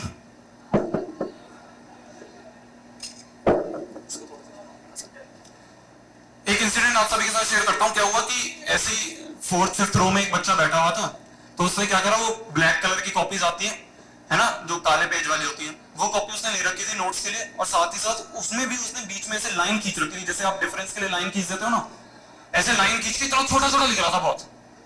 सर ने उसको उठाया, सर ने बोला क्या कर रहा है, कह रहा सर थोड़ी पैसों की दिक्कत है इसलिए। सर ने कहा मेरे से ले ले यार पैसे। आप जितना यहाँ पे पैसा खर्च कर रहे हो ना, आईआईटी के बाद जब जॉब लगेगी ना, 1 महीने की सैलरी में सब निकल आएगा। तो कहीं पे भी पैसे बचाने की, हाँ ठीक है थोड़ी बहुत प्रॉब्लम है, ये नहीं कह रहा मैं कि पन्ने फाड़ के एरोप्लेन उड़ा रहे हो, ये नहीं कह रहा, पर जितना आप खुले तरीके से लिखोगे ना उतना ज्यादा फायदा होगा। शैलेंद्र जो मैंने आपको बताया आईआईटी कानपुर वाला, उसके पास मैं एक बार क्वेश्चन लेके गया, मैंने कहा यार ये क्वेश्चन सॉल्व कर दियो। उसने ली कॉपी, नया पेज खोला, ऐसे बड़ा बड़ा लिख के सॉल्व कर दिया। मैंने कहा भाई पागल है, इतना बड़ा पेज खराब कर दिया, थोड़े से में हो जाता ऊपर। उसने कहा जब तक तेरा दिमाग बड़ा नहीं रहेगा, दिमाग नहीं खुलेगा, जब तक तू आईडिया से निकाल लेगा। बहुत छोटी सी बात थी बट इंपैक्टफुल बात थी। पर पेज बचाने की मत कोशिश करना, पेज बहुत यूज करो यार, जितना माइंड खुला रहेगा उतना ज्यादा अच्छी तरह आपको समझ में आएगा। हम कहां पे थे कि हाँ 3 चीज मैंने बता दी, ये 3 चीजें आप करोगे तो आप 99% जनता से आगे रहोगे। ये 11वीं 12वीं में अपनाना, पूरी 11वीं 12वीं इस तरह से करोगे। शुरू में दिक्कत होगी, लगेगा बहुत टाइम जा रहा है, भैया इससे बढ़िया तो एक बार नोट्स रिवाइज करके जल्दी जल्दी होमवर्क कर लेता हूं ना, बाकी थोड़ी देर खेल लूंगा। खेलना भी इंपॉर्टेंट है, बट अगर बेसिक ही वीक रह जाएंगे ना, तो लास्ट में जाते जाते बहुत, जैसा मेरा फेज आया था ना, उस फेज में मैं नहीं चाहता तुम में से एक भी बच्चा जाए। बहुत ज्यादा डिप्रेसिंग फेज होता है, बहुत ज्यादा। मैं ऐसे घूम रहा होता था, मेरे को कुछ नहीं पता होता था, चप्पल में पजामे में आ गया अपने कोचिंग, कुछ जो बच्चे थोड़े बहुत मजाक उड़ा रहे हैं, कुछ नहीं पता चल रहा है, अलग ही जोन में बैठा हूं। वो इंपॉर्टेंट था, उससे मैं बहुत चीज सीखी, बट मैं नहीं चाहता आप सभी उसमें आओ। तो ये हो गई आपकी 11th 12th में कैसे रूटीन मैं बिल्कुल ये नहीं बताऊंगा कि 10 बजे उठो, 11 बजे अपने ब्रश करो, 12 बजे खाना खाओ, ये कुछ नहीं बताऊंगा, क्योंकि ये सब कभी भी फॉलो नहीं होता, टाइम टेबल कुछ नहीं होता। आपकी प्रायोरिटीज होनी चाहिए, और यहाँ पे प्रायोरिटीज आपके टीचर ही आपको दे देंगे कि ये होमवर्क करना है, और वो होमवर्क ही आपकी प्रायोरिटी है। बैकलॉग्स वगैरह जो आपके चैप्टर्स हैं यहाँ पे भी उड़ेंगे। यहाँ पे एक वर्ड होता है चैप्टर उड़ जाना, मतलब कि आपको बिल्कुल समझ में नहीं आया, वो भी होगा, उससे घबराना नहीं है, उसको छोड़ दो साइड में, प्रेजेंट पे फोकस रखना कि ठीक है मेरे से पिछले थोड़े बहुत पाप हुए हैं, उसको मैं धो लूंगा, अपने दिवाली की छुट्टी आएंगी, बीच में रक्षाबंधन की छुट्टी आएंगी, संडेज मिलेंगे, उस समय मैं कर लूंगा उसको कंप्लीट। पर ये नहीं कि आपके थर्मोडायनेमिक्स चल रही है और बैठ के आप मोल कॉन्सेप्ट कर रहे हो क्लास में, ऐसा नहीं होना चाहिए। जो चल रहा है उस पर फोकस रखना है, पीछे वाले चैप्टर भूल जाओ, कोई बात नहीं। ये चीज होगी आपकी 11th के लिए। अब मेरे को 2-3 चीजें और डिस्कस करनी है। सबसे पहला पेरेंट्स, यहाँ पे काफी पेरेंट्स मेरे को दिख रहे हैं, आए हुए हैं, ज्यादा तो नहीं, मैक्सिमम बच्चे ही यहाँ पे। 2 साल में ना जो पेरेंट्स की अहमियत पता चलेगी ना, वो बहुत ऊपर लेवल पे होगी, बहुत। आप पहले ही दिन पे थोड़ा थोड़ा जानने लग गए होंगे। मेरे को अभी भी याद है, पहले दिन पापा छोड़ के गए थे, मैं लाइफ में सबसे पहली बार रोया था, और बहुत बुरी तरह रोया था। और खाली मैं नहीं रोया था, पापा भी रोए थे, पूरी ट्रेन में रोते हुए गए थे। आपको इतनी तगड़ी अहमियत पता चलेगी ना, आपको लगेगा कि यार सच में लाइफ में और कोई नहीं है, मैं भी नहीं हूं आपकी लाइफ में, ये सोच लो। सिर्फ वही 2 लोग हैं जो आपका भला चाहेंगे, और कोई नहीं है। कुछ भी दिक्कत हो, आपको बीच में अगर ये भी लगे मेरे से नहीं हो पा रहा है, तो उसे एक्सेप्ट करके माँ बाप को बता देना, वो आपको वापस बुला के कोई और ट्रैक पे भेज देंगे। आप यहाँ पे बर्बाद नहीं होगे, आप यहाँ पे नशे में नहीं लगोगे और गेम वगैरह में नहीं लगोगे। कुछ बच्चे होते हैं जो कि स्ट्रीम चेंज कर लेते हैं, साइंस से कॉमर्स में आ गए, कॉमर्स से आर्ट्स में आ गए। हमारे इंडिया में ना उन बच्चों को बहुत ऐसे देखा जाता है, बेइज्जती से करी जाती है उसकी। बेइज्जती नहीं, लीजेंड है वो। उस बंदे को पता चला और उसने एक्सेप्ट कर लिया, अब उसके आगे के 2 साल बर्बाद नहीं होंगे, वो और कुछ कर पाएगा जिसमें वो बहुत बड़ा उखाड़ पाएगा। तो अगर कहीं पे भी, मैं ये नहीं कह रहा कि आपको लगना चाहिए कुछ हो, पर कहीं पे भी मेरी जैसी हालत हो जाए, मेरे से भी बुरी हालत हो जाए, लगे कि ठीक है यार नहीं हो पा रहा, बहुत दिक्कतें आ रही हैं, बोल देना माँ बाप को। ठीक है, डांटेंगे, मारेंगे, कुछ भी करेंगे, बट एट द एंड तुम्हारा भला ही चाहेंगे। वो कभी भी ऐसा नहीं होगा कि तुम्हें कहेंगे नहीं वहीं पे रुक, चाहे लटक जाइए, कुछ भी कर लियो, पर हम तो नहीं वापस बढ़ाएंगे, ऐसा कुछ नहीं होगा। छिछोरे मूवी का एक डायलॉग है कि अगर उससे, आप सभी ने देखी होगी, कि अगर आप उसके पापा से पूछेंगे कि आपको आईआईटी की सीट चाहिए, बच्चा चाहिए, तो वो बच्चा ही मांगेगा, तो आपके पापा मान जाएंगे, मम्मी पापा मान जाएंगे। बेइज्जती फील मत करना। आपको ये लगेगा कि यार मैं घर चला जाऊंगा, घर पे तो मैंने सबको बोल रखा है कि मैं आईआईटी की तैयारी करने गया हूं, रिश्तेदार क्या सोचेंगे, रिश्तेदार सारे खच्चर हैं यार, सब खच्चर है। मैं सिर्फ किसी को ऐसे ओपनली ये नहीं कह रहा कि आपके कुछ नहीं, मैं अपने खुद के परिवार की बात बोल रहा हूं। कोई बोले कि भैया मेरे तो रिश्तेदार गूगल के सीईओ हैं, मैं उनको नहीं बोलना चाह रहा, exceptions are always there, but जो रिश्तेदार है ना, वो आपको ये लगता है कि आप कोटा में गए हो और ये बात सुन के उनको खुशी मिली होगी, घंटा खुशी मिली होगी। उनको तो जब खुशी मिलेगी जब उनको पता चलेगा आप यहाँ पे बर्बाद हो रहे हो, आपको भी पैसों की कमी हो रही है, आपको भी मार पड़ती है, अंदर से खुशी उनको जब मिलती है। उनको इस चीज से खुशी नहीं मिलेगी कि तुमने बहुत पैसे कमा लिए, तुम्हारी आईआईटी में सीट हो गई और तुम तो भाई लैम्बोर्गिनी लेके घूम रहे हो। उनको इस चीज से खुशी नहीं मिलेगी। आप एक टाइम पे, बहुत पहले नाटक आता था सास बहू वाला, सास भी कभी बहू थी, कुछ ऐसा था ना, कुछ बच्चे रिलेट कर, बहुत फेमस था यार, पूरा परिवार बैठ के देखता था उसे। वो पता है क्यों देखते थे? क्योंकि वो रिलेट कर पाते थे कि यार इनके घर में भी लड़ाई हो रही है, हमारे भी घर पे लड़ाई होती है। बहुत फेमस हो गया वो नाटक। उन बंदों की मार्केटिंग टीम ऐसी थी कि उन्होंने कहा ये जो देखना चाहते हो उनको वही दिखाओ, तो आपके रिश्तेदार जो आपको देखना चाहते हैं ना वही दिखाओ। मेरे पापा से अगर कोई पूछता है कि यार क्या कर रहा है आजकल, चौबीस, भाई साहब हाथ से निकल गया, पापा का ये लाइन होता है, बिगड़ गया भाई साहब, मैंने तो इंजीनियरिंग करने भेजा था, पता नहीं क्या वीडियो बनाता रहता है पूरे दिन, बिगड़ गया ये तो। मैंने तो कह दिया कि देख ले, कुछ हो पाए कर लियो, नहीं तो आगरा में गाड़ी लग जाएगी। क्या पापा असली में ऐसा चाहते हैं? बिल्कुल नहीं। ये जो आपको सब दिख रहा है, मीटअप वगैरह, ऑल इंडिया टूर, ये सब पापा ने बैठ के प्लान करवाया। अंदर से वो ऐसा नहीं चाहते, बट वो रिश्तेदारों को वही दिखाना चाहते हैं जो वो सुनना चाहते हैं। तो आपसे भी कोई पूछे ना आगे कि यार कैसी चल रही है पढ़ाई कोटा में, बहुत डिप्रेशन है, बहुत डिप्रेस, दिमाग खराब हो चुका है, भाई साहब आप मत भेजना अपने बच्चे को, बिल्कुल मत भेजना। यहाँ पे तो बहुत दिक्कतें आ रही है मेरे को। उनको वही सुनाओ जो सुनना चाहते हैं, और उनसे कोई फर्क नहीं पड़ना चाहिए। अगर आप एक्सेप्ट कर रहे हो बीच में कि हाँ मेरे को दिक्कतें आ रही हैं 11th-12th में, मेरे से नहीं हो पाएगा, एक्सेप्ट कर लो। मैं अपना एग्जांपल देता हूं यार, मैं कॉलेज के फर्स्ट ईयर में गया, पहले महीने मैंने कोडिंग करी, समझ में नहीं आई, मैंने एक्सेप्ट कर लिया, मैंने कहा ठीक है यार नहीं हो पाएगी, मेरे से नहीं हो पाएगा। बच्चे ने मजाक उड़ाया कि यार क्या कोडिंग करने आया था, क्या वीडियो बना रहा है, ये सब कर रहा है। आज सभी चुप बैठे हैं। पॉइंट ये है कि एक्सेप्ट करना आना चाहिए। नहीं हो रहा है तो एक्सेप्ट हम कर लेंगे। डिप्रेशन में मत जाना यार। आपने 3 इडियट्स देखी होगी, उसमें एक डायलॉग था इसी के ऊपर कि यार कभी भी वैसा दिमाग में ख्याल आए ना कि खत्म हो जाएगा सब, मैं चला जाता हूं दुनिया छोड़ के, ये सब, तो ये सोचना कि यार आपके माँ बाप के लिए सिर्फ आप ही हो, उसके बाद उनकी क्या हालत होगी। कभी भी मत सोचना इसके बारे में कि यार मैं चला जाता हूं, मेरे से कुछ नहीं हो पा रहा, आईआईटी ही लाइफ है या एम्स ही लाइफ है। ऐसा कुछ नहीं है, कुछ भी नहीं है ऐसा। आईआईटी में जाने के बाद भी इससे ज्यादा मेहनत होती है। एम्स में जाने के बाद भी आपको पढ़ना पड़ेगा 8-10 साल, जब तक आप डॉक्टर नहीं बनोगे। आईआईटी में भी ऐसा नहीं है जाते ही आपके सामने कंपनी खड़ी होगी कि लो भाई साहब आप तो आईआईटी में आ गए, लो 1.5 करोड़ की जॉब। ऐसा कुछ नहीं है। वहां पे भी जाके जो 1.5 करोड़ 2 करोड़ वाली आपको दिखती है ना, ये सिर्फ हेडिंग्स होती है जिससे कि अट्रैक्ट हो बस। 90% जनता ऐसी है जो कि एवरेज में बैठी होती है 10-12 लाख 3 लाख 4 लाख का पैकेज लेके। वहां पे भी आसान ऐसा नहीं है कि बिल्कुल ही आपको परियां मिल जाएंगी और आपको दूध से नहलाया जाएगा, ऐसा कुछ नहीं है। तो इसलिए हाँ बहुत अच्छा, ऐसा नहीं कि बेकार भी है। आप दुनिया के अपने देश के टॉप माइंड्स के साथ बैठे होंगे, वो कुछ ना कुछ अलग उखाड़ रहे होंगे, खाली पढ़ाई में नहीं बहुत सारी फील्ड्स में, बट वो आपको उसके बिना भी मिल सकता है। तो इसलिए एम हमें रखना है, बिल्कुल बहुत बड़ा एम रखना है कि आईआईटी बॉम्बे से नीचे सोचना ही नहीं है, एम्स दिल्ली से नीचे सोचना ही नहीं है, या और कोई बच्चा है तो जो उस इंस्टीट्यूट में जाना चाहता है उससे नीचे सोचना ही नहीं है। पर उसको भी दिमाग में नहीं चढ़ाना कि यार ये नहीं हुआ तो कुछ नहीं होगा, ऐसा नहीं होने वाला। ठीक है, पहली होगी पेरेंट्स वाली बात कि पेरेंट्स को हर चीज शेयर करना, छोटी से छोटी। आपसे कुछ भी गलती हो जाए, चाहे वो पर्सनली गलती हो कोई, शेयर जरूर करना। वो जो आपको रास्ता निकाल के देंगे ना, वो आपको कोई नहीं दे सकता।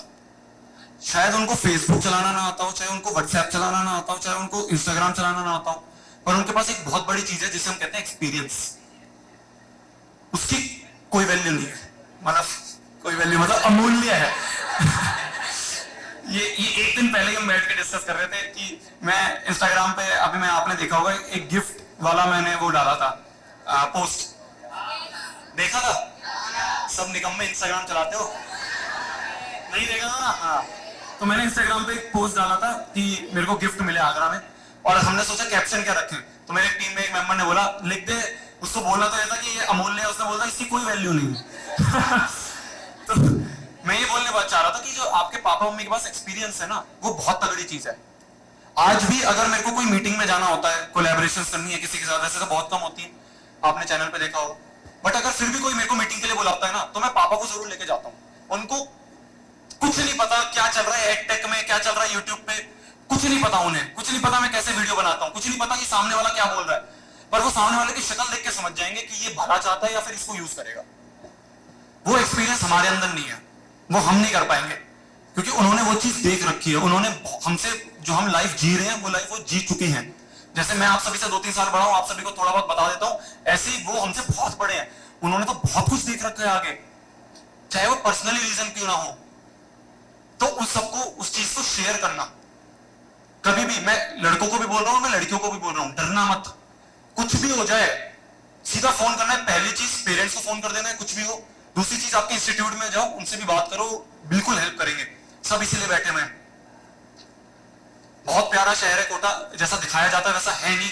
मेरे को थोड़ा बहुत बुरा लगा था जैसा दिखाया गया है, बट ऐसा है नहीं। यहाँ पे बहुत प्यारी जगह है, बहुत मजा आएगा आपको, बहुत सारा आप सीखोगे, ऐसी ऐसी चीजें सीखोगे ना यार, जो आपने कभी मतलब इमेजिन भी नहीं करी होगी। जो दोस्त हैं आपके स्कूल में मजे कर रहे हैं ना, वो कुछ नहीं सीख रहे। वो सिर्फ ये सीख रहे हैं कैसे हम लड़कियां पटाएं, लड़के पटाएं, कैसे अच्छे जूते पहने, कैसे अच्छे कपड़े पहने, कैसे मैं अच्छी गाड़ी में बैठ के इंस्टीट्यूट तक जाऊं। वहां पे वो लोकल कोचिंग में चले जाते हैं कोई, और वहां लोकल कोचिंग में उनको फुल एटीट्यूड दिखाना पड़ता है। आप सब कौन हो? साइकिल पे आओगे, पैदल आ रहे होगे, जो चप्पलों में आ रहे होगे, आपको उस चीज से फर्क नहीं। आपको टाइम ही नहीं मिलेगा कि आप बाल सवार सको, तभी तो गंजा हुआ था। आपको टाइम ही नहीं मिलेगा कि आप कौन से जूते पहन रहे हो। शुरू के 4 दिन मैंने जूते पहन के आया था, उसके बाद मैंने वो जूते उठाए नहीं, छोटे हो गए, सिर्फ चप्पलों में था, नहीं पैर बड़े हो गए। पॉइंट ये है कि उनसे तो कभी मत डरो, उनसे तो आप बहुत आगे हो, बहुत आगे। जो आपने स्टेप लिया है ना यहाँ पे आने का, छोटी बात नहीं है। घर को छोड़ के जो तुम आए हो, घर को छोड़ना, उसके माँ बाप को छोड़ना, रिश्तेदारों को जोड़ना, वहां के दोस्तों को छोड़ के नए दोस्त बनाना बहुत बड़ी बात है। असली लीजेंड आप सभी हो।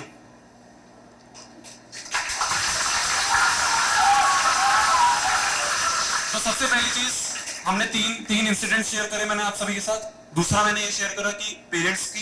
तीसरा मैं बात करना चाहता हूं आप सभी के साथ दोस्तों के बारे में। आप एक अनुभव सिंह बस्सी आपने सुना होगा, स्टैंड अप कॉमेडियन। उनकी टेडेक्स है। टेडेक्स में उन्होंने एक चीज बोली थी कि यार जो भी आपके दोस्त है ना, पहली बात तो अच्छे दोस्त बनाना, और जिसके आप दोस्त बन रहे हो उसके अच्छे दोस्त बनना। टू वे होता है ये चीज। यहां पे आपको ना बहुत काम आने वाले हैं दोस्त, क्योंकि आपके पास यहाँ पे माँ बाप कोई है नहीं, टीचर सिर्फ उसी समय तक सीमित है जब तक आप कोचिंग में हो, बाकी आप पूरे दिन हॉस्टल में दोस्तों के साथ घूम रहे हो। तो दोस्त बहुत अच्छी तरह बनाना, और जिसके दोस्त हो उसके अच्छे दोस्त बनना, ये चीज वहीं से मैंने आपको उठाई है। कोई दोस्त ऐसे भी मिलेंगे, आप दोस्त बनाना सीखोगे। पहली बात तो मैंने ऐसे यहाँ पे दोस्त देखे हैं, मैं नाम नहीं लूंगा एक बच्चे का। वो बंदा मेरे रूम में आके पढ़ता था मेरे साथ, ठीक है। जब मैं आपको फेस बताया ना वो रक्षाबंधन वाला, जिस समय मैं पागलों की तरह पढ़ रहा था, तो उसने वो चीज देख ली। उसने सोचा इससे सीखता हूं आके। आया, बहुत घुल मिल गया, साथ में खाना वाना खाते थे हम, हर चीज बिल्कुल। सो कई बार तो अपने मेरे कमरे में बेड लगा के यही सो रहा है साथ में। लास्ट में कुछ अजीब सा ही हो गया उसके साथ, पता नहीं क्या, मेरे से बात ही करनी बंद कर दी। एटीट्यूड आ गया अलग लेवल का। मैं C7 में पहुंच गया था, वो A7 में पहुंच गया था। इतनी सी चीज, मतलब कितनी चीप चीज है। ऐसे दोस्त कई बार मिलेंगे आपको, फट जाना, हाथ जोड़ लेना, भाई तो अपने रास्ते जा, मैं अपने रास्ते जाऊंगा। दोस्ती आपको चेक करने के लिए ना सबसे पहले एक मौका मिलेगा जब आप मुसीबत में होंगे। छोटी मोटी कोई भी मुसीबत होगी ना, उस समय अगर वो बंदा काम आ रहा है तो आपका दोस्त है, वरना कट जाना। वरना वो सिर्फ मतलब के लिए बैठा है, वो किसी काम के लिए नहीं बैठा। मेरे को एक इंसिडेंट याद है कि साइकिल स्टैंड है नीचे, ठीक है, बहुत बड़ा साइकिल स्टैंड है यहाँ पे। यार भाई साहब साइकिल ही खो जाती थी मेरी तो। फिर मैंने क्या करा, उस पर रेड कलर का रिबन टांग दिया, वो ही किसी ने चोरी कर लिया। तो फिर मैंने क्या करा कि यार ऐसे एक स्पॉट बना लिया, वहां पे साइकिल फेंक के चला जाता था, कोई खड़ी कर देता था, फिर उसको उठा के ले जाता था। तो ऐसे ही मैं एक बार साइकिल ढूंढ रहा था, तो मेरे को एक दोस्त मिला पिछले हॉस्टल का। तो उसने बोला कि यार शोभित कैसी चल रही है पढ़ाई, क्या चीज, तुम तो वैसे भाई इतनी तगड़ी तरह पढ़ रहे थे, तुम्हारा तो नाम फेमस था हमारे हॉस्टल में, सब डरते थे तुमसे। तो उसने बोला शोभित अभी मेरी ना एक मेरे रिश्तेदार है जो कि कोटा में पढ़े थे और यूएस में इस समय काम कर रहे हैं। आईआईटी नहीं मिली थी उनको, कोई भी इंजीनियरिंग नहीं मिली थी, पर उन्होंने एक बात बोली कि यार तुम कोटा में ना मेहनत करना सीख जाओगे, रगड़ना सीख जाओगे, फिर आप लाइफ में कुछ ना कुछ कर ही लोगे। ऐसी थोड़ी बहुत जो बातें बताता है ना दोस्त, वो दोस्त भी आपका अच्छा दोस्त होगा। मैं कुछ आपको पॉजिटिव बातें बता रहा हूं जिससे आप क्योंकि बहुत लोग मिलेंगे यहाँ पे। आज जो आपके साथ बैठे हैं, आपके साथ बैठी है, जरूरी नहीं है वो आपका एंड तक साथ में रहेगा। सब देख रहे हैं आस धोखा दे देगी, छोड़ के चली जाएगी। पॉइंट ये है कि मैं ज्यादा नहीं बताऊंगा, नहीं तो आप खुद एक्सपीरियंस नहीं कर पाओगे। आप खुद एक्सपीरियंस करोगे तो अच्छी तरह सीख पाओगे। बट दोस्त जो है ना वो बहुत काम आएंगे, अच्छे दोस्त बनाना, ठीक है। कुछ होंगे जो दोस्त आपके साथ सेम कॉलेज शेयर करेंगे आगे जाके। मेरे सेम बैच में A2 में, जब मैं 12th में PA2 में चला गया था, तो एक गुलशन नाम का बंदा था, जो मैं उसको बस, वो मेरे सामने बैठता था, कभी बात नहीं होती थी। तो अपन कॉलेज पहुंचे, वहीं पे काउंसलिंग में वो सामने बैठा हुआ था, तब बात हो गई हमारी। हमने कहा अरे तुम तो रेजिडेंस ही हो, उसने भी पहचाना, अब सेम रूममेट है हम। तो ऐसे आपको दोस्त बनते रहेंगे, मिलते रहेंगे। कुछ लोग छूटेंगे भी, तो उनको छोड़ देना, कोई बात नहीं, बनते रहेंगे। जो जा रहा है, जाने वाले को कौन रोक सकता है, जाने दो उसे। अच्छे हमें दोस्त बनाने हैं। एक और चीज, ये जो आप देख रहे हो, ये ढांचा थोड़ा सा सही हुआ है, पहले बहुत पतला था, बहुत ज्यादा ऐसे डंडी। अभी भी हूं, बट अब थोड़ा सा सही हो गया। अब धीरे धीरे शायद और सही हो जाऊं अगर खाना पीना शुरू कर दूं। आज बिना खाए मैं आ गया हूं, क्योंकि मैंने सोचा यार यहाँ पे आके थोड़ा परेशानी ना हो जाए। कौन कौन नहीं खा गया खाना? अरे निकम्मो, वही चीज बतानी थी। खाने पे बहुत फोकस रखना यार। आप ही नहीं रहोगे तो IIT की सीट का कुछ नहीं होगा, एम्स की सीट का कुछ नहीं होगा। मैंने आप सभी के साथ एक बार शेयर कर रखी है, एक वीडियो बनाई थी उसमें भी, कि मैं बिल्कुल यही खाने पे ज्यादा फोकस नहीं रखता था। कई जगह मेस तो यहाँ पे फेमस है हर चीज के लिए, उनका खाना सबको पता है। अभी तो शायद अच्छा लग रहा हो, शायद स्पेशल चल रहा होगा, या बेकार हो गया, कोई बात नहीं, आदत लग जाएगी। तो मैं ऐसे खाना स्किप करते रहता था, अपने नाश्ता नहीं करा, नाश्ता तो पता नहीं कब करा था पहली बार, फिर खाना बीच में डिनर छोड़ दिया क्योंकि पढ़ाई की, भाई पढ़ाई करूंगा उसके अलावा कुछ नहीं करूंगा। उससे क्या हुआ कि बहुत ज्यादा हेल्थ पे इफेक्ट पड़ना शुरू हो गया। एक टाइम ऐसा था, मैं और मेरा भाई यहाँ पे जो कैमरा संभाल रहा है, तो हम दोनों एक साथ रहते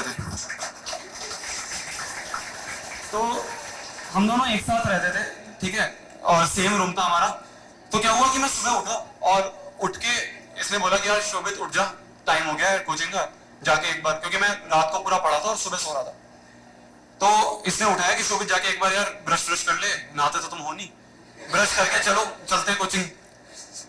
तो मैं ऐसे ही ब्रश करने उठा, अंदर गया, बस पेस्ट लगाए होगा ब्रश पे और मैं गिर गया, और मैंने अंदर से गेट बंद कर रखा था। बहुत बुरी तरह आवाज आई इसकी, इसने मेरे को बाद में बताया, पता नहीं मेरे सर में लगी थी, कहाँ लगी थी, कुछ भी, बहुत पता नहीं कैसे ऐसे हो जाता है ना, चक्कर आ जाते हैं, चक्कर आके मैं गिर गया, मेरे को नहीं पता। फिर इसने धड़ धड़ बहुत तेज खटखटाया गेट, फिर पीछे से सीढ़ियां आके बालकनी से चढ़ के फिर अंदर घुस के फिर खोला, तब मैं बाहर आया, फिर मैंने रेजिडेंस में डॉक्टर वगैरह को दिखाया, तब मेरे को हेल्थ की अहमियत पता चली। फिर मेरे पापा आए, उन्होंने सब चीज बताई कि यहाँ पे देख जूस मिलता है, ये जूस रोज पीना, ये चीज करना। मैं हमारे क्या होता था कि आपको भी पापा ऐसे कैश कुछ देके गए होंगे, वो मेरा मतलब मैं खर्च ही नहीं करता था, अंदर से ना पता नहीं क्यों ऐसा लगता था कि यार 10 रुपए निकल रहे हैं, जितना कम हो रहा है, लगता है हो रहा है फील कि यार थोड़ा कम खर्च कर लेती हूँ या थोड़ा कम खर्च कर लेता हूँ। वही मेरे को होता था कि यार पापा ने वैसे ही इतने पैसे खर्च कर दिए, अब क्यों और खर्च करूं, तो ऐसे ही इतने में ही काम चला लेता हूं। तो पापा ऐसे छोड़ के जाते थे, वापस आते थे उतने पैसे रखे रहते थे, तो पापा कहते थे यार यूज क्यों नहीं कर रहे इसे। तो पापा ने उस समय बहुत डांटा जब मैं ये वाला इंसिडेंट हुआ था कि इसे यूज करो, फल खाओ, ठीक है, मेस में अच्छा नहीं मिल रहा छोड़ दो, बाहर खाओ, बाहर कुछ ना कुछ तो कोई ना कोई तो ऐसा रेस्टोरेंट होगा जो अच्छा बनाएगा, वहां जाके खा लो, रोज एक ना एक फ्रूट खाओ, थोड़ा बहुत जूस पी लिया आपने, तो इसकी अहमियत बहुत है, इसको मत स्किप करना। मैं जो आपको बता रहा हूँ ना, वो पागलपन वाला फेस 1-2 दिन होगा, 3-4 दिन होगा, उस समय चाहे छोड़ सकते, कोई बात नहीं, 3-4 दिन में कोई इफेक्ट नहीं पड़ेगा, पर आपके जो 2 साल है इसमें आप नहीं तो मेरे जैसे ढांचे बन जाओगे। ऐसा मत होने देना, खूब मोटा होकर जाना है, ठीक है ना। ऐसा नहीं होगा कि भाई जैसे मैं गिर गया ऐसे तुम गिर जाओगे, मेरे को कोई चोट नहीं आई भगवान की कृपा से, बट आपको ना आए, क्योंकि वो कई बार बहुत इफेक्ट पड़ता है, आपकी क्लासेस छूटेंगी। और यहाँ पे तो क्लासेस 10वीं में क्लासेस छूट जाए कुछ नहीं होने वाला, यहाँ पे अगर एक भी क्लास छूटी पूरा चैप्टर हो जाएगा, कुछ समझ नहीं आएगा क्या अगले क्लास में हो रहा है। तो इसलिए अपनी हेल्थ पे ज्यादा फोकस रखना है हमें, पढ़ाई से भी ज्यादा। जैसे झील 2 घंटे बैडमिंटन खेलता था, एक दोस्त ढूंढ लो जो आपसे कुछ ना कुछ साथ में खेले, खेलना जरूरी है। एक और बंदा था आधार नाम का, जो था आईए बैच में, जो रेजोनेंस का स्टार बैच होता है। तो इनिशियली क्या होता था कि पहले 1 महीने उसने बहुत मेहनत करी थी, उसने 1 महीने सेक्रीफाइस करा था खेलना मिलना, पर जब मैं 1 महीने पहली बार आया था तो मैंने तो खेलना शुरू कर दिया था। पहले तो मैं खूब मजे में था ना, तो वॉलीबॉल वगैरह खेलता था। तो वो हमारे हॉस्टल में 3rd फ्लोर पे रहता था ऊपर, तो वो ऐसे 3rd फ्लोर से देखता रहता था, हम खेलते थे वो देखता रहता था, और हम सोचते थे क्या पागल है यार, इतना क्या थोड़ा बहुत खेल ले आके। 1 साल बाद मैं ऊपर से देखता था और नीचे खेलता था। तो इसीलिए खेलने पे भी फोकस हमें रखना है। बिल्कुल ओके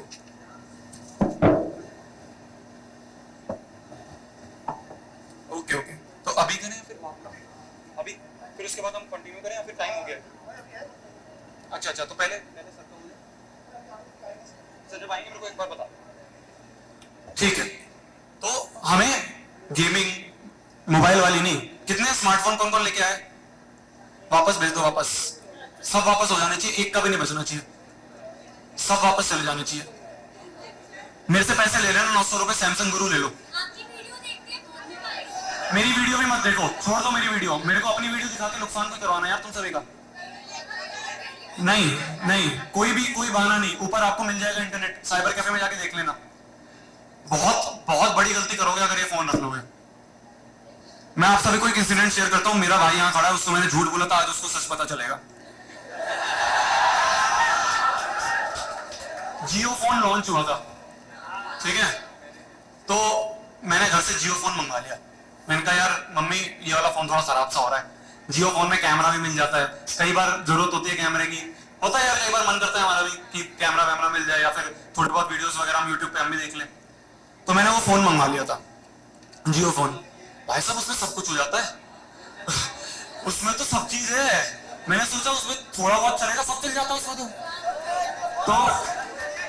तो वो वाला फोन मैंने मंगवा लिया और 1-2 महीने के लिए मैंने वो फोन रखा और मैंने अपने अंदर, आपको ना गिल्ट होना शुरू हो जाएगा अपने आप, यार मैं क्या कर रहा हूं, पापा ने इतने पैसे खर्च करके भेजा और मैं यहाँ पे गेम खेल रहा हूं बैठ के। वेब सीरीज खत्म हो रही है, ये वेब सीरीज तो 4 साल बाद भी नेटफ्लिक्स पे पड़ी रहेगी, बाद में देख लूंगा। ये गेम तो बाद में भी खेल सकते हैं, 2 साल तो रगड़ लूं। वो 1 महीने के बाद ऐसी गिल्ट सी आई और मैंने वो फोन, मेरी स्टडी टेबल होती है आप सभी, क्योंकि वो लोहे की उसमें ऐसे डंडियां लगी होती है ना, वो फोन मैंने नीचे रखा और लोहे की डंडी से तोड़ दिया। घर में मैंने बताया था कि घर पे मैंने ये बता दिया कि पापा, या भाई को भी ये बताया, इसको आज सच पता चला है, मैंने बताया पापा वो ना बाहर से ना एक बारात जा रही थी और मैं उसकी वीडियो रिकॉर्ड कर रहा था और वो मेरे हाथ से छूट गया। बारात तो पता होगा ना यार, शादी ढोल। हाँ, तो ऐसा मैंने बोला कि पापा वो उससे पता नहीं, मैं ऐसे बटन दबा रहा था, बटन दब नहीं रहा, एक तो एक जियो फोन होती है ऐसे, वो ऐसे करके ऐसे गिर गया, हाथ से टूट गया और वो मैंने वो टेबल से तोड़ा था। आज इसको पहली बार पता चला है। मैं ये नहीं कहूंगा तोड़ो अपना फोन, तुम्हारा महंगा वाला यार, वो तो 500 कितने 1500 रुपए का आता था। आपका महंगा वाला है, मम्मी पापा है यहाँ पे, नहीं है कोई बात नहीं, कुरियर कर दो, वापस भेज दो। उससे जितना फायदा होगा ना उससे ज्यादा नुकसान होगा, मत रखो। मैं एक बड़े भाई की तरह एडवाइस दे रहा हूं, कभी मन करेगा साइबर कैफे में बिल्कुल भी प्रमोट नहीं करूंगा, कभी एक दिन कभी मन करेगा जाके 10 रुपए देके खेल लेना गेम। ये नहीं पूरे दिन बैठे रहना है। कुछ बच्चे बैठे रहेंगे कि भाई पूरे दिन बस साइबर कैफे में ही है, बहुत बच्चे मिलेंगे आपको आपके आसपास वाले। मूवीज चल रही है 5-5 रुपए में 6-6 मूवीज, क्या होता है 10 की 5 10 की 6 चलती है यहाँ पे बहुत। ये भी होगा 10 की 3 हो गई अब, हमारे टाइम में 10 की 5 थी। जैसे अब गोलगप्पे 10 के कितने हो गए, यहाँ पे कितने देते हैं 6। हम नीचे वाले भैया से 10 के 7 लेते और पपड़ी भी लेते थे। हाँ बता देना बता। तो पॉइंट ये है, फोन भेज दो यार। सैमसंग गुरु आता है आपका 800-900 रुपए का, 1000-1200 रुपए का, वो ले लेना, एफएम उसमें मिल जाएगा, एफएम सुन लेना।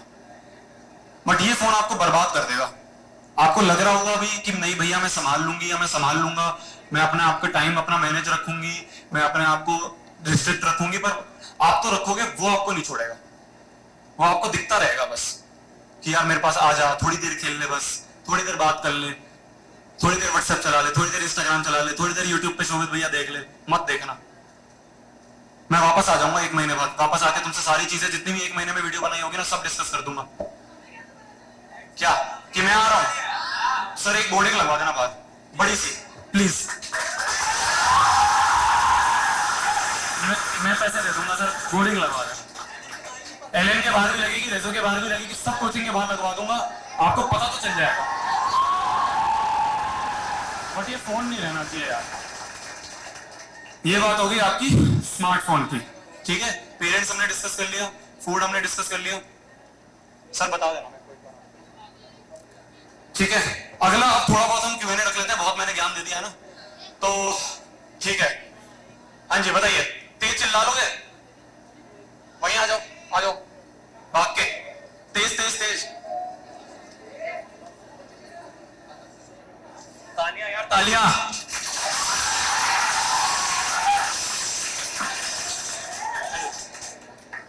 अरे नहीं, हाँ बताओ नाम पहले। मेरा नाम अमरेंद्र है और जितनी भी बातें आपने बताई वो सब सत्य है और सभी के साथ होती है। मैं एक ड्रॉपर हूं तो ये मैं समझ सकता हूं कि क्या क्या बातें आपने बताई, मैं ये भी करता हूं। लेकिन हमारे शरीर के अंदर बहुत सारे पेरेंट्स बैठे हैं, उनके अंदर रेजिस्टेंस नहीं है। जो भी आज आप बातें बताएंगे वो कल भूल जाएंगे, ये पक्का श्योरिटी 100% है कि भूल जाएंगे। केवल 2 या 3 ऐसी बातें होंगी जो आपको याद रखेगी, जो आप बताए होंगे। तो मैं आपसे यही रिक्वेस्ट करूंगा, 3 बातें आप ऐसी बता दीजिए कि उनको याद रहे। और मैं रेजोनेंस के बारे में एक छोटी सी कविता बोलूंगा, जो कि कल आप बेसब्री से इंतजार है आपका कि आप आए, मैं सामने सबके बोलूं। तो आप वो 3 चीजें जो है, हमारे बच्चों को, हमारी बच्चियां बैठी है, क्योंकि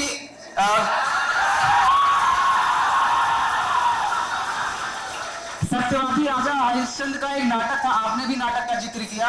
नाटक था, गांधी जी सुन के उस नाटक को इतना ज्यादा प्रोत्साहित हुए कि आजादी के लिए निकल पड़े। और हमारी बच्चे और बच्चियां पेरेंट्स के साथ में आप निकले हैं, अपने आईआईटी के सफर में, और आईआईटी के सफर में बहुत सारी दिक्कतें आएंगी, तो आपकी वो 3 बातें उनको हमेशा याद करेंगी, तो मोटिवेट करेंगी, वरना सब भूल जाएंगे वो। एक बात और बोल ली, कविता बोल रही है। कविता बोल। आप लोगों ने बीके बंसल सर का नाम सुना होगा, जो कि कोटा के जनक माने जाते हैं। वो कहते थे कि रेजोनेंस कोई छोटा मोटा कोचिंग नहीं है, एक जीता जागता इंस्टीट्यूट है। रेजोनेंस कोई छोटा मोटा कोचिंग नहीं, जीता जागता इंस्टीट्यूट है। ये आईआईटी की भूमि है, ये मेडिकल की भूमि है, ये ओलंपियाड की भूमि है, ये एनटीएससी की भूमि है। हम पढ़ेंगे तो रेजोनेंस के लिए, और सिलेक्शन लेंगे तो रेजोनेंस के लिए। एक मिनट से पहले भी है, इससे पहले भी है, इसका क्लास हमारे लिए आईआईटी का लेक्चर हॉल है, और इसके टीचर हमारे लिए प्रोफेसर है। हम पढ़ेंगे तो रेजिडेंस के लिए, सिलेक्शन लेंगे तो रेजिडेंस के लिए। और कोई पेरेंट्स या बच्चा अगर हमसे पूछता है कि रेजिडेंस कैसा है, तो एक ही नाम आना चाहिए कि रेजिडेंस जैसा हो ही नहीं। एक बार आवाज आई, रेजिडेंस जैसा, रेजिडेंस जैसा।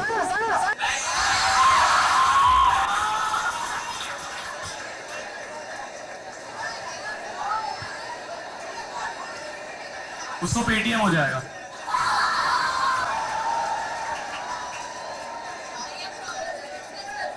ठीक है, क्या चीज? हाँ, वही करूंगा। यार देखो, आपने बोला 3 बातें। पहली बात तो कि ये वीडियो आपको रिकॉर्ड होकर मिल जाएगी, तो बोलेंगे तो नहीं, ठीक है। 3 बातें, वही 3 इंसिडेंट्स है। बाकी अभी अगर मैं वापस उस चीज को रिपीट करूंगा तो टाइम ज्यादा चला जाएगा। भूल जाओगे क्या? नहीं बोलोगे ना? बस ठीक है, Q&A को आगे बढ़ाते हैं। हाँ जी, आप बताइए, कोई क्वेश्चन है?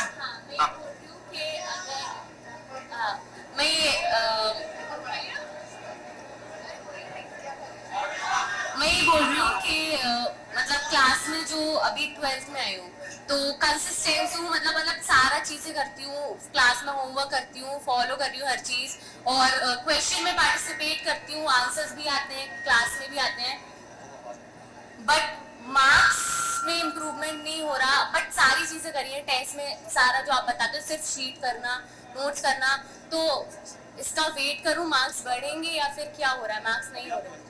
हाँ, 12th में आए हो, एंटर करो। ठीक है। इनका क्वेश्चन ये है कि 12th में वो भी एंटर करे, मार्क्स जैसे मेरा तो वैसे इंक्रीज नहीं हो रहे हैं, कांस्टेंट है। कई बार कम भी आते हैं, कई बार थोड़े ज्यादा भी आ जाते होंगे। ज्यादा होते हैं? 2 दिए अभी 12th के या फिर 11th वाले? 12th के 2 दिए।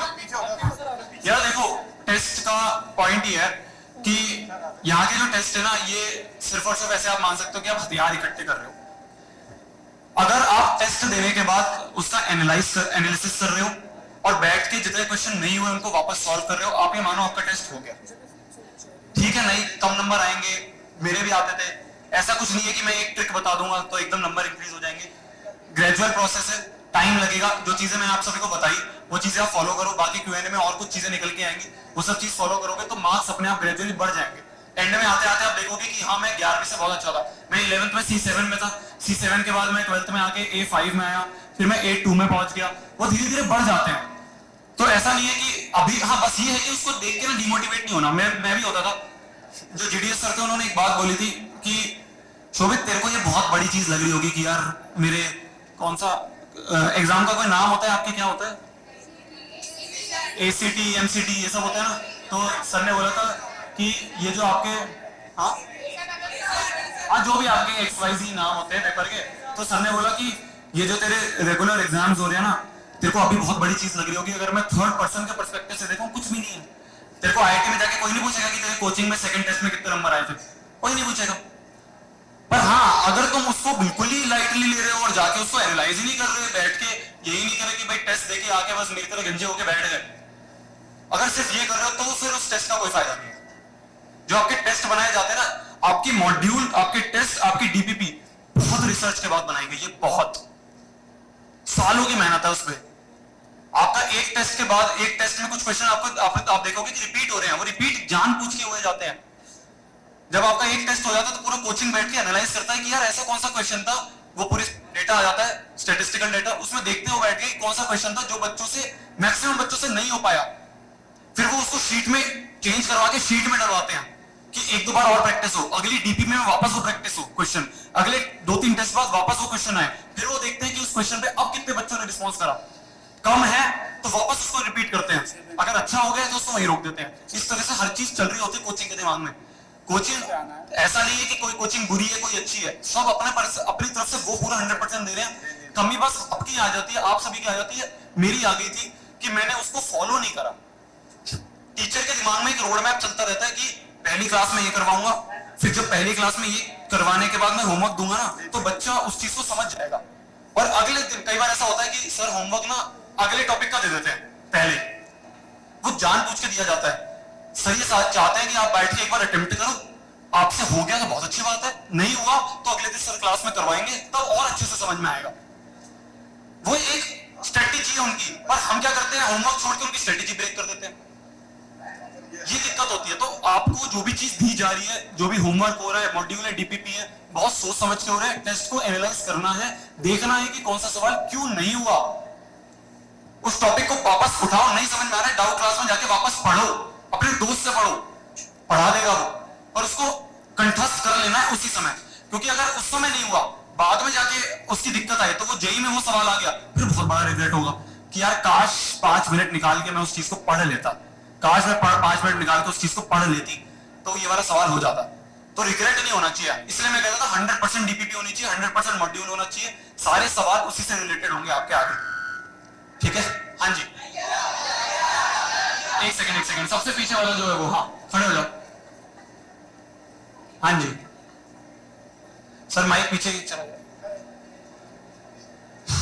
यही बस यही रह लो, कोई बात नहीं, माइक पे बोलो। भैया जैसे विशफुल थिंकिंग बहुत होती है। क्या होती है? विशफुल थिंकिंग, हाँ, जैसे नेहा के बारे में बहुत ज्यादा सोचना,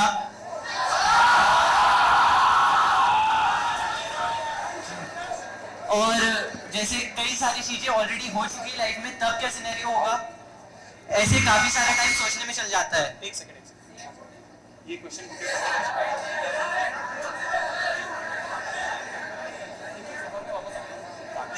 हाँ बोलो।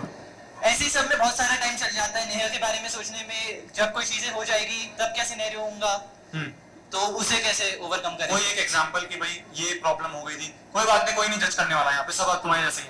सर भैया जैसे जहाँ से मैं हूँ वहाँ पे एक लड़की पसंद थी, वो हो गया, उसका सब सॉर्ट कर दिया है, बट काफी सारा टाइम जैसे उसके बारे में सोचता हूँ, ऐसे सब बात होती है।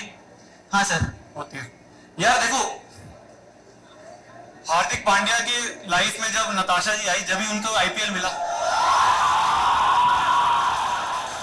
तो ऐसा नहीं है कि यार वो चीज आपको गलत ट्रैक पे ले जाएगी। सपोर्टिव है, अगर आपकी जो भी रिलेशनशिप है, कुछ भी है, अगर वो सपोर्टिव है तो बहुत सपोर्ट होगा। मैं कह रहा हूँ दोस्त जरूरी है, वो दोस्त खाली सेम जेंडर नहीं है, अपोजिट जेंडर भी है। अगर आपको वो सपोर्ट दे रही है, तुम उनको सपोर्ट दे रहे हो कि हाँ वो जो चीज करना चाह रही है, साथ में आपको वो बोल रही है कि हाँ यार सर आ गए, एक सेकंड, ठीक है मैं वापस करता हूँ, आके भी सर आ जाओगे, एक बार तालियों के साथ।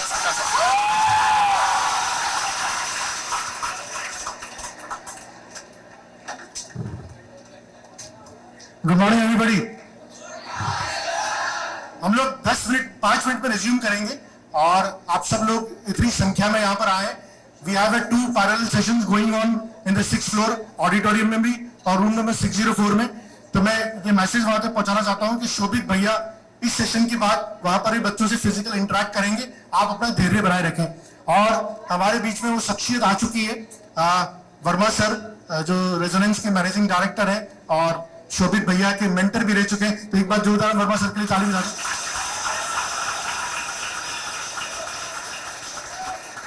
और शोभित कुछ बातें जो बता रहा था, कुछ लोग कह रहे थे कि 3 बातें बताइए। मेरे ख्याल से एक बात जो सबसे इंपॉर्टेंट है, मोबाइल फोन पैक करके घर भेज दो। अगर हम इसको भी फॉलो कर लेंगे तो काफी काम हमारा आसान हो जाएगा।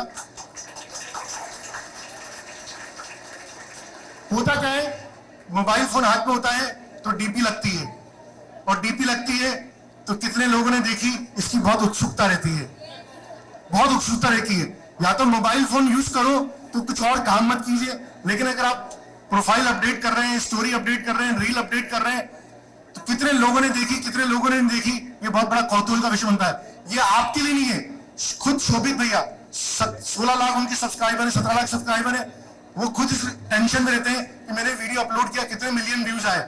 मेरे फेसबुक पे 2 लाख सब्सक्राइबर है, मैं इस टेंशन में रहता हूं, अरे भाई उस पिछली वीडियो में तो व्यू नहीं आए, इस पे आ गए, आप पता नहीं आएंगे नहीं आएंगे। तो ये हम लोगों को टेंशन रहती है, तो आप लोगों को कितनी टेंशन रहती होगी।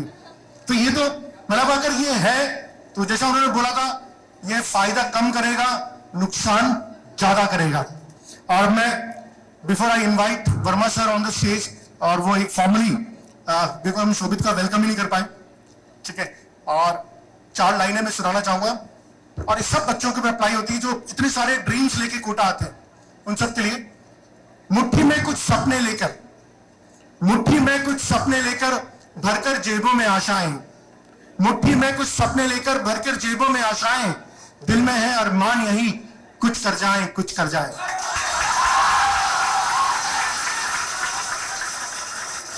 सूरज सा तेज नहीं है मुझ में, सूरज सा तेज नहीं है मुझ में, दीपक सा जलता देखोगे, अपनी हद रोशन करने से तुम मुझको कब तक रोकोगे।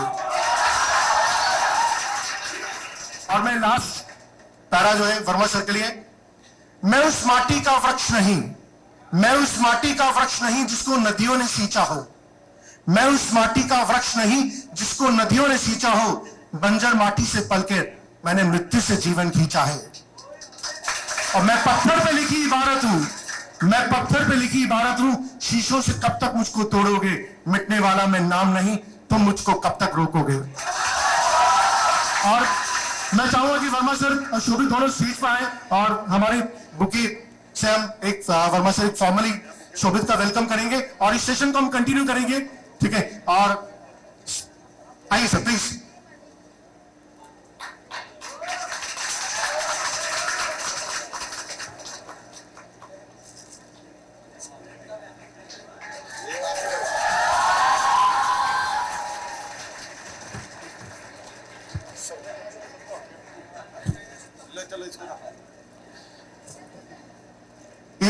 एक माइक और दिया जाए। अब मेरे ख्याल से स्टूडेंट और टीचर दोनों एक साथ स्टेज पर।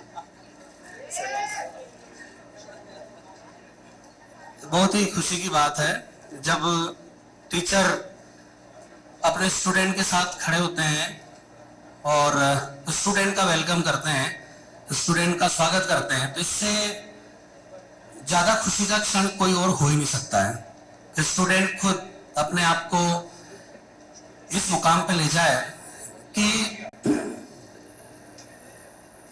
स्टूडेंट को जहां से उन्होंने पढ़ाई की है वहां पे वो एक वक्ता के रूप में उनको बुलाया जाए, एक चीफ गेस्ट के रूप में उनको बुलाया जाए। तो ये जो क्षण है ये बहुत ही ऐसे क्षण होते हैं कि टीचर के लिए और उस संस्थान के लिए इससे ज्यादा बड़ी उपलब्धि का कोई क्षण नहीं हो सकता है। रेजोनेंस की परंपरा रही है कि जो भी रेजोनेंस के प्रोग्राम होते हैं, कोई फेलिसिटेशन फंक्शन होते हैं, बच्चों को अवार्ड देने के प्रोग्राम होते हैं या बच्चों को एड्रेस करने के मौके होते हैं, तो उसमें रेजोनेंस के पड़े हुए बच्चों को बुलाया जाता है और वही रेजोनेंस के बच्चों के साथ अपने आप को ज्यादा कनेक्ट कर सकते हैं, ज्यादा रिलेट कर सकते हैं और बच्चों को यकीन दिला सकते हैं कि तुम भी मेरे जैसे बन सकते हो, राइट। पास्ट में कई ऐसे प्रोग्राम्स हुए हैं जिसमें हमने IAS all India rank 1 Kanishk Kataria, उसको हमने 2 या 3 साल कोविड के पहले जो फेलिसिटेशन फंक्शन हुआ था उसमें चीफ गेस्ट बुलाया था। उसके पहले एक और बच्चा IAS बना था, रेजोनेंस से पढ़ा हुआ, बच्चा ही निकलता क्योंकि स्टूडेंट अब तो बड़े हो गए, बट अभी वर्तमान में वो सीकर के कलेक्टर हैं। तो उनको 4-5 साल पहले फेलिसिटेशन फंक्शन में बुलाया था। ऐसे एक बच्चा इंडियन रेलवे सर्विसेज का टॉपर था, उनको हमने स्टार्ट के प्रोग्राम में बुलाया था। तो ये रेजोनेंस की थॉट प्रोसेस है, परंपरा है कि स्टूडेंट्स को इसमें बुलाया जाए। मैं बहुत ज्यादा नहीं बोलूंगा क्योंकि आज का दिन उससे ज्यादा शोभित को सुनने के लिए बच्चे बैठे होंगे, इसलिए मैं बोर नहीं करूंगा। बस इतनी सी बात कहूंगा कि I am very happy to share the stage with you sir. Okay sir बहुत अच्छा गाना गाते हैं, तो एक गाना तो सर बिल्कुल। और शोभित कह रहे मैं नहीं गाऊं, ऐसा तो हो नहीं सकता है ना। शोभित के लिए आई सिंग अ सॉन्ग, नो प्रॉब्लम। वो मेरा मोबाइल है ना, मेरा एक ही गाना है जो मैं गाता रहता हूँ, रुक जाना नहीं तो कहीं हार के। सुन रहा है कि नहीं सुन रहा है?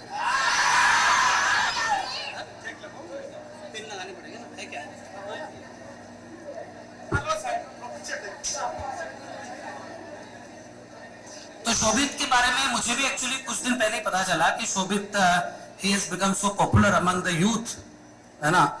और तो शोभित से बात की कि यार हमारे बच्चों को आकर के एक बार एड्रेस करो, बच्चों को एनर्जाइज करो, इन बच्चों को मोटिवेट करो, ताकि इन बच्चों में से भी और आगे कई सारे शोभित और कई अलग अलग उपलब्धियों वाले बच्चे निकल के आए। And remember, everybody becomes a competitor, somebody will be competitor. Shobhit का कॉम्पिटिटर होगा, कोई मेरा कॉम्पिटिटर होगा, कोई हमारे टीचर्स के कॉम्पिटिटर होंगे, है ना। But we have to maintain that energy always.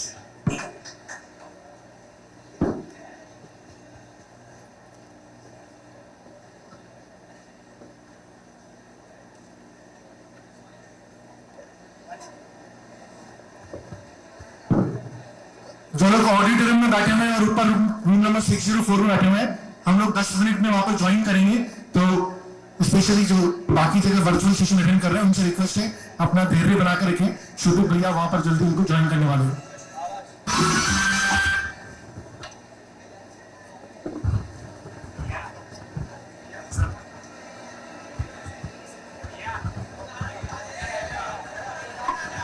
शोभित, शोभित एक दो लाइन गाना मेरे साथ।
Over to Shobit. ये हमारा जब हमारे टाइम पे क्या हुआ था ना, जेई मेंस 2 बार आने की न्यूज है। Thank you so much sir, एक बार तालियां हो जाए सर के लिए। तो हमारे टाइम पे क्या हुआ था, जेई मेंस 2 बार आने की न्यूज आई थी और हम कोचिंग में ही बैठे हुए थे, उसी समय ये न्यूज आई। इंस्टेंट 1 घंटे के अंदर सर पहुंचे नीचे स्टेज पे, आके हम सबसे बातें करी। बहुत घबरा गए थे, बहुत बुरी तरह कि यार कैसे होगा भाई, ये पहले कुछ कर 2 बार होने की, और शायद ये थी या फिर वो थी एमसीक्यू में होगा कंप्यूटर वाला।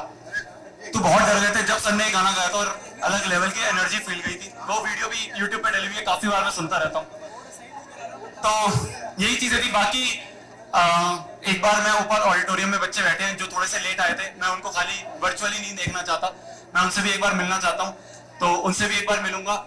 आप सभी से जाते वक्त एक बात वापस बोलना चाहता हूं, तुम सब यहाँ पे फिजिक्स, केमिस्ट्री, मैथ्स सीखने नहीं आए हो, तुम ये सीखने आओ कि सीखते कैसे। तुम अगर उस समय यहाँ पे रह के रगड़ना सीख जाओगे तो तुम लाइफ में कुछ भी बड़ा उखाड़ सकते हो, कुछ भी, कुछ चीज छोटी नहीं है। और वो चीज यहाँ पे तुम्हारी जो भी कोचिंग में तुम हो सब सिखा देंगे, बहुत अच्छी तरह सिखाएंगे। तो इसलिए रगड़ना सीखना, गलत किसी भी चीज में कोशिश करना, ना फंसो। फंस जाओ तो मम्मी पापा को बोल देना, सर को आके बोल देना, जो भी आपका टीचर है, कोई ऐसा काउंसलर टाइप है उनसे आके बोल देना। शर्माना नहीं है यार, कोई जज नहीं करने वाला यहाँ पे, सब तुम्हारे जैसी हैं। कोई यहाँ पे आईआईटी बॉम्बे का नहीं बैठा हुआ, अभी एस्पायर कर रहे हैं, जाने की सोच रहे हैं, अभी गए नहीं है ना, तो है सब यहीं पे, सब एक जैसे हैं। तो इसलिए किसी से भी डरना नहीं है, किसी से भी घबराना नहीं है, जो चीजें खुल के बोलनी है, फोन अपना घर पे भेज देना प्लीज। एक रिक्वेस्ट है आप सभी से, भला चाहता हूं, मैं नहीं चाहता तुम मेरी वीडियो देखो, कोई बात नहीं, मैं आके अगले महीने फिर आपको सब चीज बता दूंगा जो मैंने पिछली 4 वीडियो में बताया, ठीक है। अब एक फोटो हो जाए सबके साथ, बैठे रहो, बैठे रहो, बैठे रहो, बैठे रहो, बैठे रहो, प्लीज प्लीज बैठ जाओ। मैं यहीं से लूंगा, यहीं से लूंगा, यहीं से बैठे, बैठ जाइए नीचे, ऑलरेडी हमने बनाया हुआ है सेल्फी बूथ। बैठे रहना प्लीज यार, बहुत ज्यादा हल्ला हो जाएगा तो फिर यहाँ पे दिक्कत होगी। तो लास्ट में अपना जब वीडियो खत्म होती है तो क्या डायलॉग होता है, अच्छी मार्केट बना दी। मैं बोलता हूँ पढ़ना है, फोड़ना है, कहर मचाना है। और ये थोड़ी लो वॉल्यूम थी, और वीडियो में आने पर ऐसे चेयर उखड़ जानी चाहिए, ठीक है? नहीं मतलब बोलने के लिए बस, ठीक है? सबका लूंगा, सबका। अरे प्लीज प्लीज बैठ जाओ एक साथ ले रहे हैं, आपका भी आ जाएगा। मैं शुरू के 3 वर्ड बोलूंगा, पढ़ना, फोड़ना, कहर मचा देना, आग लगा देंगे। तुम सबको बोलना, बहुत तेज बोलना है, ठीक है? ठीक है जी। तो तब तक के लिए वही पढ़ना है, फोड़ना है, कहर मचा देना है। और